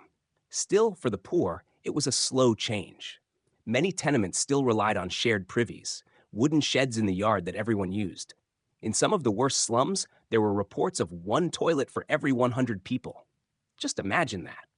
Now, step back. Can you feel how all these changes, sewers, soap, steam, were reshaping society? Not just practically, but symbolically. Cleanliness was no longer just about comfort. It became a moral duty. Clean body, clean soul. That's what Victorians started to believe. Philanthropists and reformers preached the gospel of soap. Mothers were taught to wash their babies daily. Factory girls were told to scrub before entering the workplace. Schools began to include hygiene in the curriculum. Even literature got involved. Characters in novels who were dirty or disheveled were often cast as villains, lazy, dishonest, immoral. Meanwhile, the heroes were clean, neat, refined. Even their fingernails were described as gleaming. It wasn't just about health, it was about virtue. But here's the tension. All this obsession with surface-level cleanliness sometimes hid the real problems. Reformers might donate soap to a slum family, but ignore the fact that their building had no running water. Or a working-class woman might be judged for smelling unwashed, when in reality she was working 14-hour days and had no bathtub. Cleanliness became a class weapon. Respectable people were clean. The rest? Well, they were suspect. Still, there's something admirable about the Victorian drive to improve. They didn't get everything right, far from it, but they cared. They believed that cleaner cities made better citizens, that public baths could inspire personal pride, that children deserved soap and sun and school books, and in a world filled with coal smoke and chamber pots, that belief, it mattered. So next time you wash your face, or flush your toilet, or soak in a warm bath, think of them. The maids scrubbing in silence, the engineers drawing sewer maps by candlelight, the laundresses sweating beside the fire. They built the foundation of the world we live in. Still with me? Take a moment to rest your eyes. Let the shadows grow softer, because we're not done yet. We've explored the personal and public, the painful and the practical. But what about the unexpected? The weird? The downright bizarre? Next, we'll explore the stranger side of Victorian hygiene, where health meets fashion, and cleanliness gets a little questionable. Okay, so we've talked about the basics, the grime, the baths, the sewers, we've met the maids and the night soil men, but now it's time to get into the part of Victorian hygiene that's, well, kind of weird. A little curious. Maybe even a bit gross. Because here's the thing. When you're living in a society that's half-rooted in science and half-rooted in superstition, hygiene starts to get creative. Let's begin with one word. Arsenic. Yep, the poison. In Victorian England, arsenic wasn't just something you slipped into your husband's tea in a murder mystery. It was everywhere, in wallpaper, in cosmetics, even in soap. You see, Victorians had this obsession with pale skin. For women especially, being pale was a sign of wealth. You didn't work outdoors, you weren't laboring in the sun, so you must be upper class, right? To achieve that look, women used face powders and creams that were loaded with arsenic and lead. The effect? A ghostly white complexion. The downside? Slowly poisoning yourself over time. Some beauty guides even suggested drinking arsenic wafers to improve your skin tone. Just imagine that, taking a daily dose of something that could kill you, all in the name of looking clean and proper. Then there were the tooth powders. Toothpaste, as we know it, didn't really exist yet. Instead, Victorians used powders made from crushed brick, charcoal, chalk, or in some cases, ground cuttlefish bone. Yeah, imagine scrubbing your teeth with that. Dentists weren't exactly common or affordable, so people did what they could. And dental hygiene? It wasn't great. Tooth loss was normal. Rotting gums, bad breath, it was all part of the deal. If you had false teeth, they might have been made of wood, ivory, or even human teeth, sold by the poor or taken from corpses. Yikes. But let's switch gears. Let's talk about hair, or more specifically, head lice. This was a common problem across all classes. Even the wealthy weren't immune. Comb technology was limited, shampoo wasn't widely used, and most people washed their hair only occasionally. To combat lice, some Victorians turned to kerosene. Yes, the flammable liquid. They'd soak a rag, dab it on their scalp, and hope for the best. Others used vinegar or a mixture of butter and quicksilver, aka mercury, which is, well, definitely not recommended today. Men had their own issues. Beards were fashionable, but not exactly hygienic. Without antibacterial soaps, grooming products, or electric razors, facial hair often trapped dirt and oil. Barbershops doubled as social clubs, yes, but also as semi-dangerous places where razors were reused and infections were common. Now, let's move a little lower, to the undergarments. Victorian underwear wasn't like our modern briefs or boxers. Women wore layers, chemises, corsets, petticoats, bloomers, and let's just say laundering all of that wasn't exactly a daily affair. In fact, undergarments might go days without a proper wash. Some women even sewed small sachets of lavender, rosemary, or cloves into their clothing to mask body odor. There were odor-absorbing pads made of cloth and worn in the armpits that you'd switch out during the day like an old-fashioned deodorant. For the ultra-wealthy, there were even custom-made perfumed fans, used not just to cool off, but to wave pleasant smells under your nose when passing through more, let's say, fragrant areas of the city. Now, onto public spaces. Did you know that during the Victorian era, people feared that bad smells, also called miasmas, could actually make you sick? This wasn't totally irrational. After all, places that smelled bad usually were unhygienic and disease-ridden. But because people didn't yet understand germ theory, they thought the smell itself was the disease. So to fight illness, Victorians tried to mask the stench, not remove the cause. Doctors walked around with perfumed handkerchiefs pressed to their faces. Ladies carried ornate scent bottles called vinaigrettes, filled with vinegar and herbs to sniff in crowded carriages or fetid streets. Some city planners even considered building odor barriers, walls designed to block foul smells from crossing into wealthier neighborhoods. This obsession with scent bled into home design too. Many homes were fitted with potpourri jars, incense burners, or dried herb bundles hidden behind drapes and furniture. Fragrance wasn't just for pleasure, it was protection. And speaking of homes, let's not forget about Victorian bathrooms, or the lack thereof. Even in fancier homes, bathrooms were often converted bedrooms or closets with rudimentary plumbing. Some didn't even have real toilets, just commodes or thunderboxes that sat over a chamber pot. Flush toilets were catching on, but they weren't widespread until the very late 1800s. And as we mentioned before, public toilets were few and far between. So what did people do when nature called and they were out shopping or walking? Well, some just didn't go. They planned their day around it. Others, especially men, might find an alleyway or lamppost, especially after dark. Women had it harder. There was an entire movement dedicated to installing public restrooms for women, called the Ladies' Sanitary Association. They argued that women couldn't fully participate in city life if they had no place to relieve themselves. Makes sense, right? But even this became a moral debate. Critics claimed that allowing women to use public toilets would encourage immorality, as if relieving yourself was somehow scandalous. So while men had urinals and lavatories, women often held it in, or stayed home. We're now deep into the world of Victorian hygiene, and what's becoming clear is this. It wasn't just about soap and water. It was about culture, about fear and fashion and trying to live clean in a world that was, more often than not, dirty. And yet, they adapted. From arsenic-laced face creams to scented fans, they found ways to feel civilized, even if those ways seem strange to us now. So stay cozy and rest easy, because in our next stretch, we're diving into how hygiene affected children, school life, and parenting in the Victorian age. Spoiler alert, it's not exactly the picture of childhood innocence you might expect. So, we've explored Victorian childhood and how hygiene, or the lack thereof, shaped their earliest years. But now let's take to the streets. Because while home hygiene was its own battlefield, public life in the Victorian era, that was a whole different war. Let's begin with something simple. Say you wanted to go out, maybe to the theater, or perhaps a market, or even a train journey. You dressed yourself in layers of clothing, laced up boots, wrapped your scarf against the soot-choked air, and stepped outside. And the first thing that would hit you? The smell.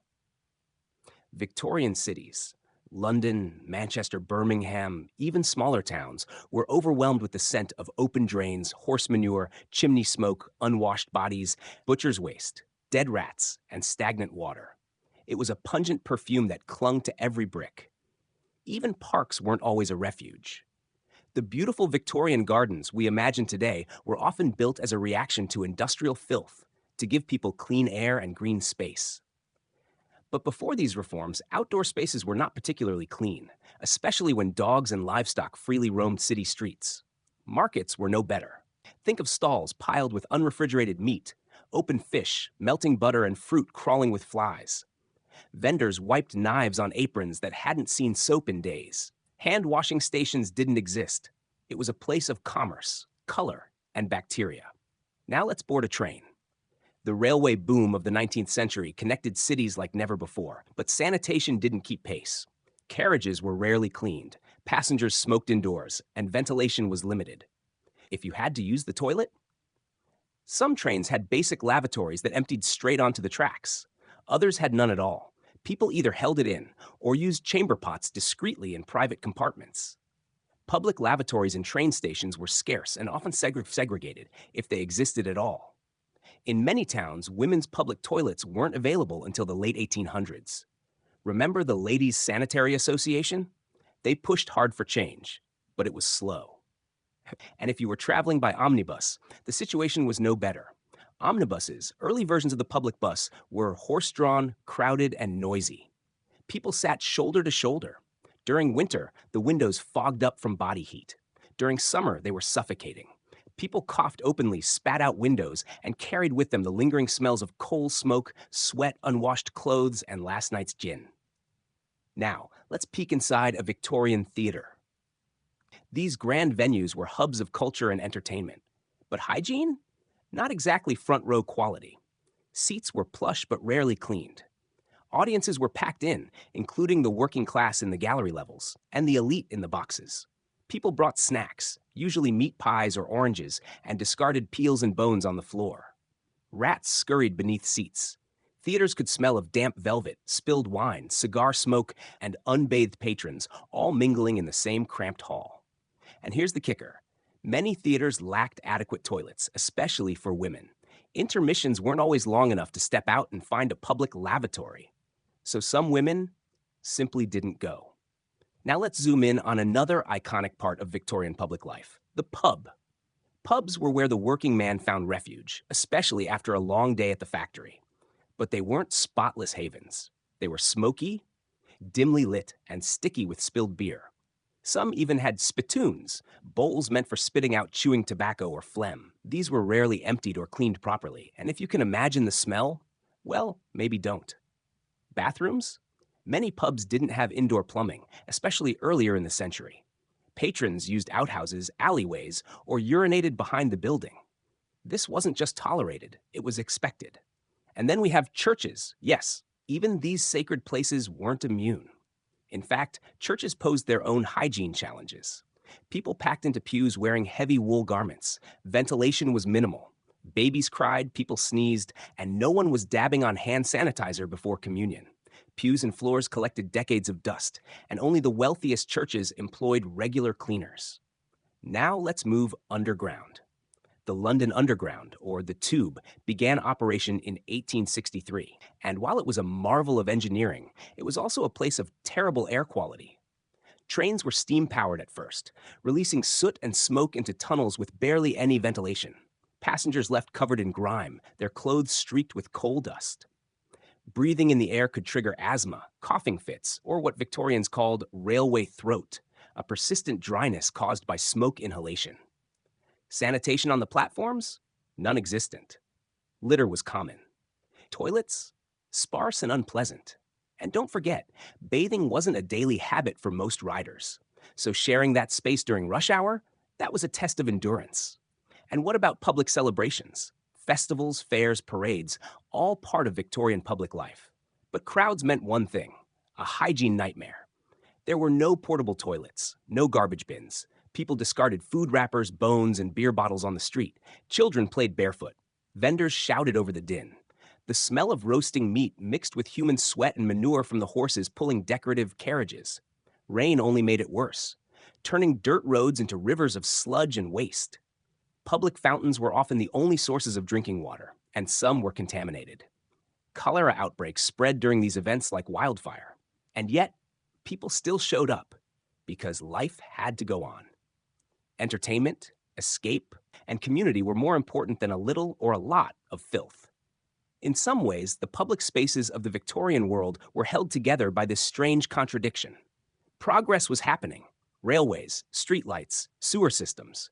But the grime and disease were still there, still inescapable. People lived suspended between innovation and squalor.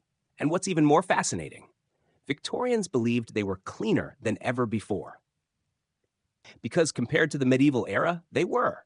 Running water, even if limited, flush toilets, even if shared, soap, even if caustic, these were all steps forward. It's just that, by today's standards, the bar was still pretty low. But that didn't stop people from striving. From reformers lobbying for better sanitation laws, to engineers revolutionizing public plumbing, to writers exposing the ugly truths in newspapers and novels, people cared. Change was slow, but it came. And so, in the next part of our journey, we'll step into the world of medicine and hospitals. You'll see how cleanliness became a battlefield, and how pioneers like Florence Nightingale and Joseph Lister changed everything we know about hygiene. But fair warning, it's going to get a little bloody. Let's turn now to one of the most private and misunderstood corners of Victorian hygiene: personal, marital, and sexual cleanliness. This was a world ruled not by science, but by morality, modesty, and a profound fear of anything deemed impure. The Victorians were famously prudish, or at least that's the stereotype. And while it's true they had complex and repressive attitudes about the body, they were also obsessed with cleanliness, control, and discipline, especially in relation to sex and reproduction. Let's begin with the married couple's bedroom. In the middle and upper classes, married life was expected to be respectable and restrained. Public displays of affection were discouraged. Couples often had separate beds, or even separate rooms entirely. The idea was that sex was necessary, mainly for reproduction, but not to be enjoyed or indulged in too freely. This mindset directly influenced hygiene routines. For example, women were encouraged to cleanse themselves thoroughly before and after intercourse, but not with the intent of pleasure or comfort. Instead, the focus was on purity. Medical pamphlets and moral guides warned that sexual fluids were unclean and that excessive indulgence could lead to nervous weakness or even madness. Some went further. Certain doctors promoted vaginal douching with vinegar, alum, or even Lysol. Yes, Lysol, to sanitize after intercourse. These practices were not only uncomfortable, they were dangerous. The acidic solutions disrupted natural pH levels, causing infections and irritation. Men, too, were under pressure. Victorian ideals of masculinity emphasized self-control. A man who indulged too often in sex, or worse, masturbation, was warned he might suffer from seminal weakness, spinal deterioration, or even death. This led to the rise of male hygiene devices, belted contraptions, cold water therapy, or spiked rings worn at night to prevent nocturnal arousal. The obsession wasn't only about physical health, it was deeply moral. Cleanliness was seen as a spiritual discipline, a sign of one's character and virtue. For women, this was especially strict. A respectable woman was expected to be clean, modest, and almost ignorant of her own anatomy. Young girls were rarely taught proper names for their body parts. Bathing was done quickly, often without touching the genitals. Even menstruation was shrouded in euphemism. Period products? Limited and primitive. Many women used homemade cloth pads, reusable but difficult to clean discreetly in households without private washing areas. There were no trash bins for sanitary waste, and commercial products like rubber menstrual belts or early disposable pads didn't become common until the early 20th century. Menstruation wasn't openly discussed. It was considered something shameful or even unhygienic, and many girls entered puberty without understanding what was happening to them. In some circles, it was believed that menstruation released impure blood, and that it was unhealthy to exert oneself during a period. Sex education? Basically non-existent, at least for respectable families. Boys might learn something from peers or questionable books. Girls were often told nothing at all. This vacuum of information created confusion, fear, and shame around normal bodily functions. But in working class and poorer households, attitudes could be more practical. There wasn't as much time for rigid modesty. People lived in closer quarters, privacy was rare, and hygiene had to be managed with what was available. This meant sharing baths, reusing cloths, and being more open about bodily realities, though this also came with health risks due to lack of resources and sanitation. Let's now shift to another area where Victorian hygiene clashed with taboos: pregnancy and childbirth. Today, we take for granted the idea that doctors wash their hands before delivering a baby. But in Victorian times, especially early on, this was not standard practice. The result? Puerperal fever, also known as childbed fever, a deadly infection that swept through maternity wards. Women died in droves after giving birth in hospitals, often because doctors moved from performing autopsies straight to assisting deliveries without washing their hands. It wasn't until the late 1800s that medical hygiene standards finally started catching up.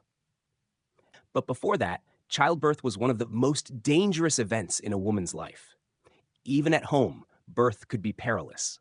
Clean towels, sterile instruments, and proper waste disposal were not guaranteed. Midwives often lacked formal training, and if a complication arose, there were few interventions available.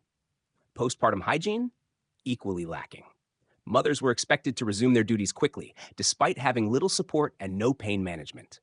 Washing, rest, and nutrition were secondary to the expectation of stoic womanhood. And all the while, advertisements began to capitalize on these fears. The Victorian era saw the rise of feminine hygiene products, many of which promised to restore purity, tighten tissues, or remove unsightly odors. Most were scams.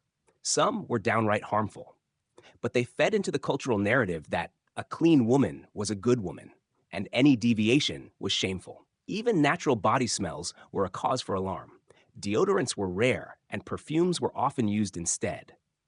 Some women carried scented handkerchiefs to subtly mask any odor. Armpit shaving wasn't yet a trend, but body hair was considered unfeminine, and some used tweezers or pumice stones to remove it. And then there were the corsets. Yes, they shaped the body. Yes, they symbolized fashion and femininity. But corsets were also about control over posture, appetite, even breathing. Women wore them tightly laced, sometimes for over 16 hours a day. This not only restricted airflow and digestion, but made sweating, a natural form of body regulation, almost impossible. Underneath the corset, layers of undergarments. Chemises, drawers, petticoats, sometimes worn for several days before washing. Laundering underclothes was a chore, and with shared wash basins or outdoor pumps, women couldn't always clean them frequently. Hygiene was as much about logistics as it was about intention. But here's where the contradictions get interesting. While Victorian society publicly condemned overt sexuality, there was a thriving underground industry of sexual health products, erotic literature, and even early contraception. Condoms, made from animal intestines, were available but expensive and considered taboo.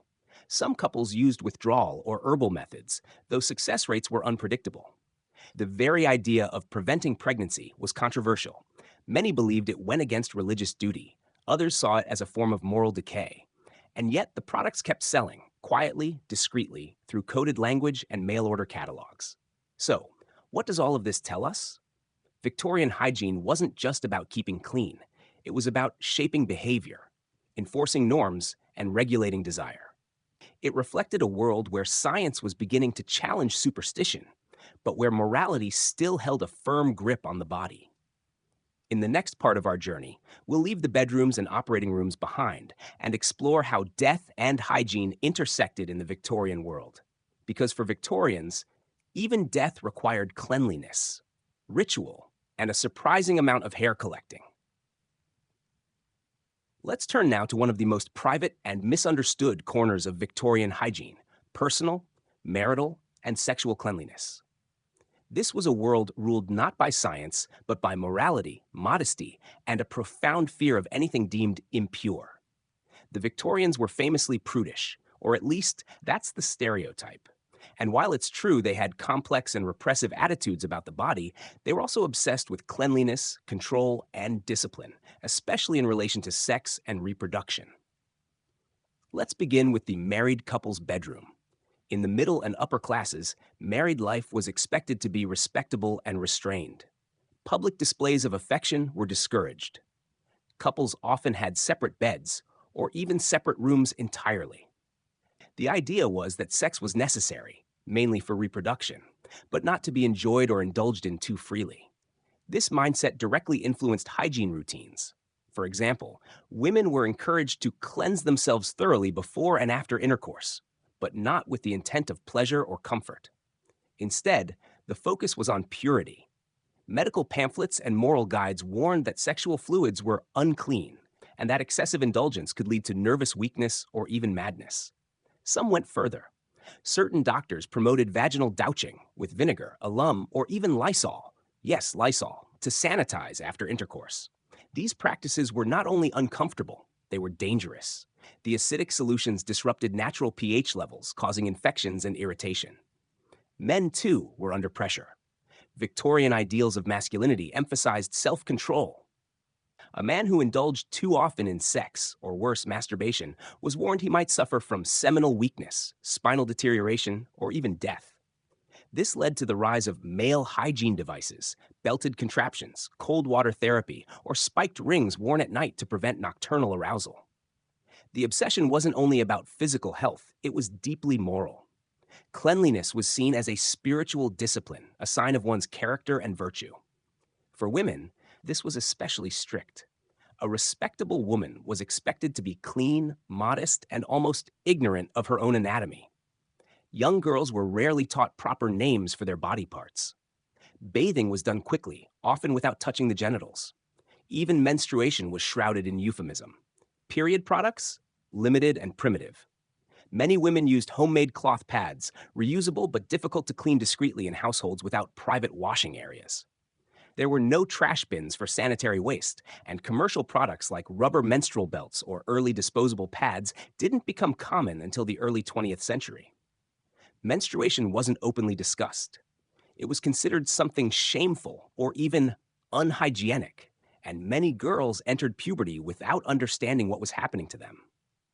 In some circles, it was believed that menstruation released impure blood, and that it was unhealthy to exert oneself during a period.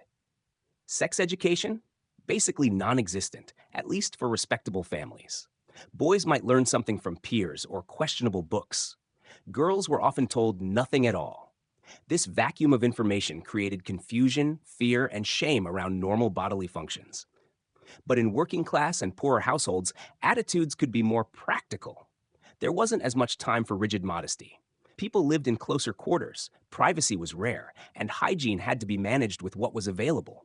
This meant sharing baths, reusing cloths, and being more open about bodily realities, though this also came with health risks due to lack of resources and sanitation. Let's now shift to another area where Victorian hygiene clashed with taboos: pregnancy and childbirth. Today, we take for granted the idea that doctors wash their hands before delivering a baby. But in Victorian times, especially early on, this was not standard practice. The result? Puerperal fever, also known as childbed fever, a deadly infection that swept through maternity wards. Women died in droves after giving birth in hospitals, often because doctors moved from performing autopsies straight to assisting deliveries without washing their hands. It wasn't until the late 1800s that medical hygiene standards finally started catching up. But before that, childbirth was one of the most dangerous events in a woman's life. Even at home, birth could be perilous. Clean towels, sterile instruments, and proper waste disposal were not guaranteed. Midwives often lacked formal training, and if a complication arose, there were few interventions available. Postpartum hygiene? Equally lacking. Mothers were expected to resume their duties quickly, despite having little support and no pain management. Washing, rest, and nutrition were secondary to the expectation of stoic womanhood. And all the while, advertisements began to capitalize on these fears. The Victorian era saw the rise of feminine hygiene products, many of which promised to restore purity, tighten tissues, or remove unsightly odors. Most were scams. Some were downright harmful. But they fed into the cultural narrative that a clean woman was a good woman, and any deviation was shameful. Even natural body smells were a cause for alarm. Deodorants were rare, and perfumes were often used instead. Some women carried scented handkerchiefs to subtly mask any odor. Armpit shaving wasn't yet a trend, but body hair was considered unfeminine, and some used tweezers or pumice stones to remove it. And then there were the corsets. Yes, they shaped the body. Yes, they symbolized fashion and femininity. But corsets were also about control over posture, appetite, even breathing. Women wore them tightly laced, sometimes for over 16 hours a day. This not only restricted airflow and digestion, but made sweating, a natural form of body regulation, almost impossible. Underneath the corset, layers of undergarments, chemises, drawers, petticoats, sometimes worn for several days before washing. Laundering underclothes was a chore, and with shared wash basins or outdoor pumps, women couldn't always clean them frequently. Hygiene was as much about logistics as it was about intention. But here's where the contradictions get interesting. While Victorian society publicly condemned overt sexuality, there was a thriving underground industry of sexual health products, erotic literature, and even early contraception. Condoms, made from animal intestines, were available but expensive and considered taboo.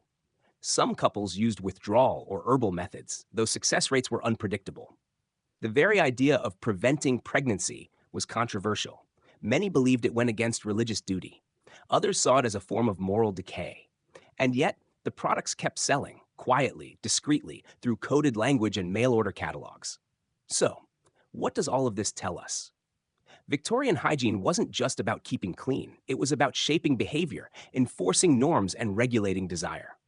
It reflected a world where science was beginning to challenge superstition, but where morality still held a firm grip on the body. In the next part of our journey, we'll leave the bedrooms and operating rooms behind and explore how death and hygiene intersected in the Victorian world. Because for Victorians, even death required cleanliness, ritual, and a surprising amount of hair collecting. Let me know when you're ready for the 16th 5,000 characters. And we'll enter the most somber and perhaps most haunting part of Victorian hygiene. Waiting for your signal, Hussein. Absolutely, Hussein. Here's the 16th 5,000 characters, approximately, of your YouTube script for the sleepy historian on what Victorian hygiene was really like. All right, we've walked through the slums and parlors, bathed with sponges and vinegar, peeked into bedrooms and hospitals. But now, we arrive at one of the most fascinating and eerie chapters of Victorian hygiene, death. Yes, even death had a hygiene routine. And the Victorians? Oh, they were professionals at dying. Let's start with the basics. In 19th century Britain, death was everywhere. Infant mortality was high. Diseases like tuberculosis, cholera, and typhoid ran rampant. Life expectancy hovered around 40 for the working class. Death wasn't hidden away. It was part of everyday life. And with that came a whole culture of death hygiene, mourning rituals, and yes, some very strange habits. Picture this. Someone dies in your home. Maybe a parent, a child, a sibling. What happens next? The body doesn't go straight to a funeral parlor. In fact, funeral parlors didn't become standard until much later. For most people, the dead remained at home, in their own bed, sometimes for several days. Family members would wash the body, a final act of love and respect. Warm water, linen cloths, a basin. It was done carefully and reverently, often by women in the family. The eyes were closed with coins, the jaw tied shut with ribbon or bandage to keep the mouth from hanging open. Then the body would be dressed, sometimes in their best clothes, sometimes in a burial shroud. But here's where it gets wild. Victorians were deeply sentimental about the dead. They didn't just wash and dress the body, they took photos. Yes, postmortem photography was an actual thing. Families would prop up the deceased, pose them as if sleeping, or even arrange them among the living. Sometimes eyes were painted onto closed lids. These photos were keepsakes, reminders of lost loved ones. Creepy? Maybe to us. But back then, it was one of the few ways to preserve a memory. And it didn't stop there. Victorians also made mourning jewelry, rings, lockets, even brooches that contained snippets of the deceased's hair. Hair was seen as pure, enduring, something that could survive death. It was intricately braided or pressed into patterns, then sealed under glass. Imagine wearing a necklace made from your mother's hair. Strange now, completely normal then. This was part of the larger phenomenon known as the cult of mourning. Queen Victoria herself played a massive role in shaping it. After Prince Albert's death in 1861, she wore black for the rest of her life, over 40 years. And where the Queen went, society followed. Rules of mourning were strict. Widows wore black, deep mourning, for up to 2 years. No jewelry, no social outings, no smiling. Gradually, they could move to half mourning, with gray or lavender dresses and limited accessories. Men had a shorter mourning period, usually just 3 to 6 months. And yes, there were guides and etiquette books on how to mourn properly. But beneath the layers of ritual and sentimentality, there was a real fear of death and of what came after. You see, the Victorians were terrified of decay, infection, and most of all, being buried alive. That's right, this was the golden age of safety coffins. People were so afraid of being misdiagnosed as dead that they designed coffins with bells, flags, or breathing tubes, just in case. If you woke up underground, you could ring for help. Some even requested to be stabbed in the heart or have their veins cut after death to ensure they wouldn't be buried alive. Cemeteries were another hygiene nightmare. As cities grew, urban churchyards filled quickly. Old graves were dug up, bones moved or burned, bodies were stacked. The smell? Horrendous. In some places, the ground literally oozed. And when heavy rains came, graveyards flooded, spreading bacteria and contamination. This led to the rise of garden cemeteries, like Highgate in London, carefully planned, hygienic spaces outside the city with walking paths, flowers, and fresh air. A place to mourn, but also to breathe. Let's talk now about embalming. Before refrigeration, bodies decomposed quickly, especially during summer. So embalming started gaining popularity, though not everyone trusted it.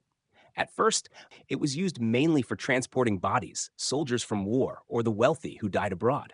But over time, it became more common, especially for public funerals. The embalming fluids used? Not exactly safe. They contained arsenic, mercury, zinc chloride, chemicals that were toxic to the living but slowed decay. Undertakers weren't always trained, and the results could be gruesome. But still, it became a mark of status, a clean, preserved body, fit for a respectable farewell. And all of this hygiene around death, the washing, the dressing, the embalming, the rules, it served a deeper purpose. It gave people a sense of control, a way to manage the messiness of death, a way to say we may not live forever, but we will go with dignity.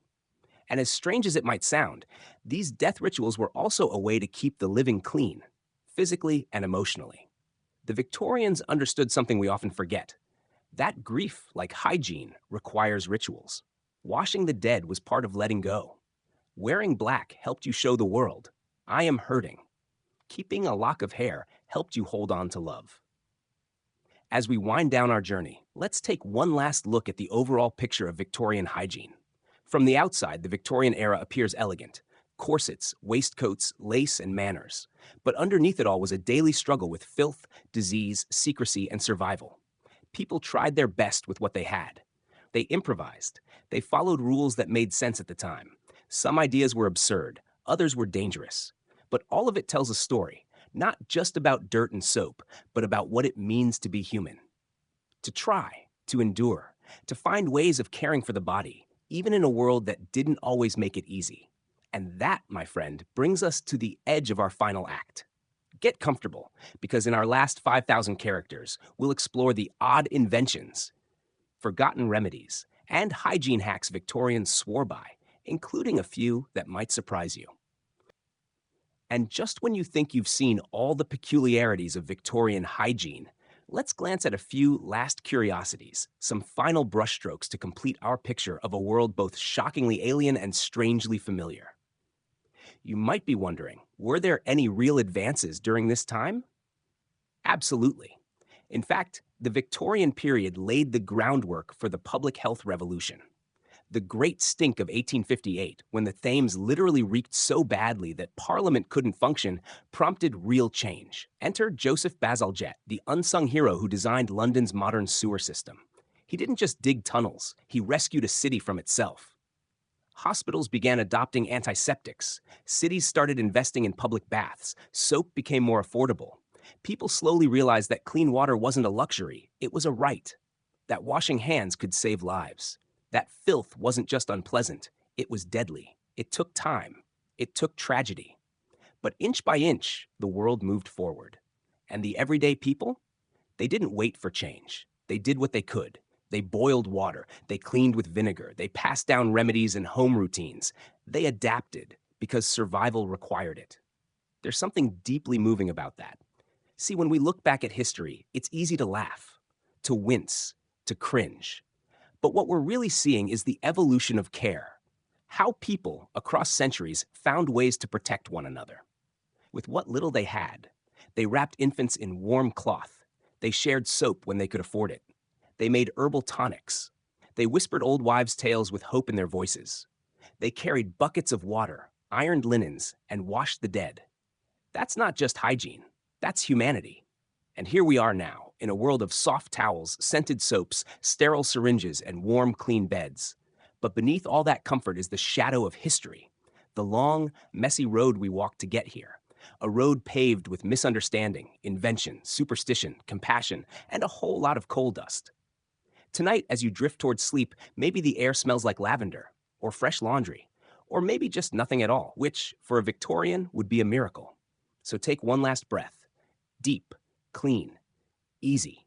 Let your shoulders settle into your pillow. Feel your hands unclench, your jaw soften.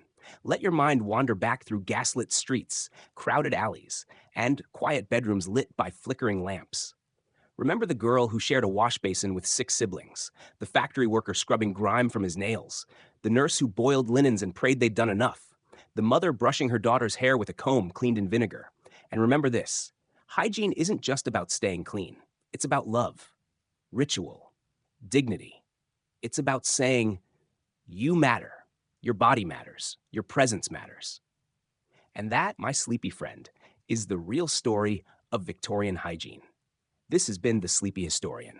Thank you for joining me on this long, strange, and slightly smelly journey into the past. If you found yourself thinking, wow, I'll never complain about my shampoo again, maybe give this video a like. Maybe even subscribe if you want more bedtime stories laced with fog, facts, and a little bit of soot. Until next time, sleep well, stay curious, and stay clean. Good night.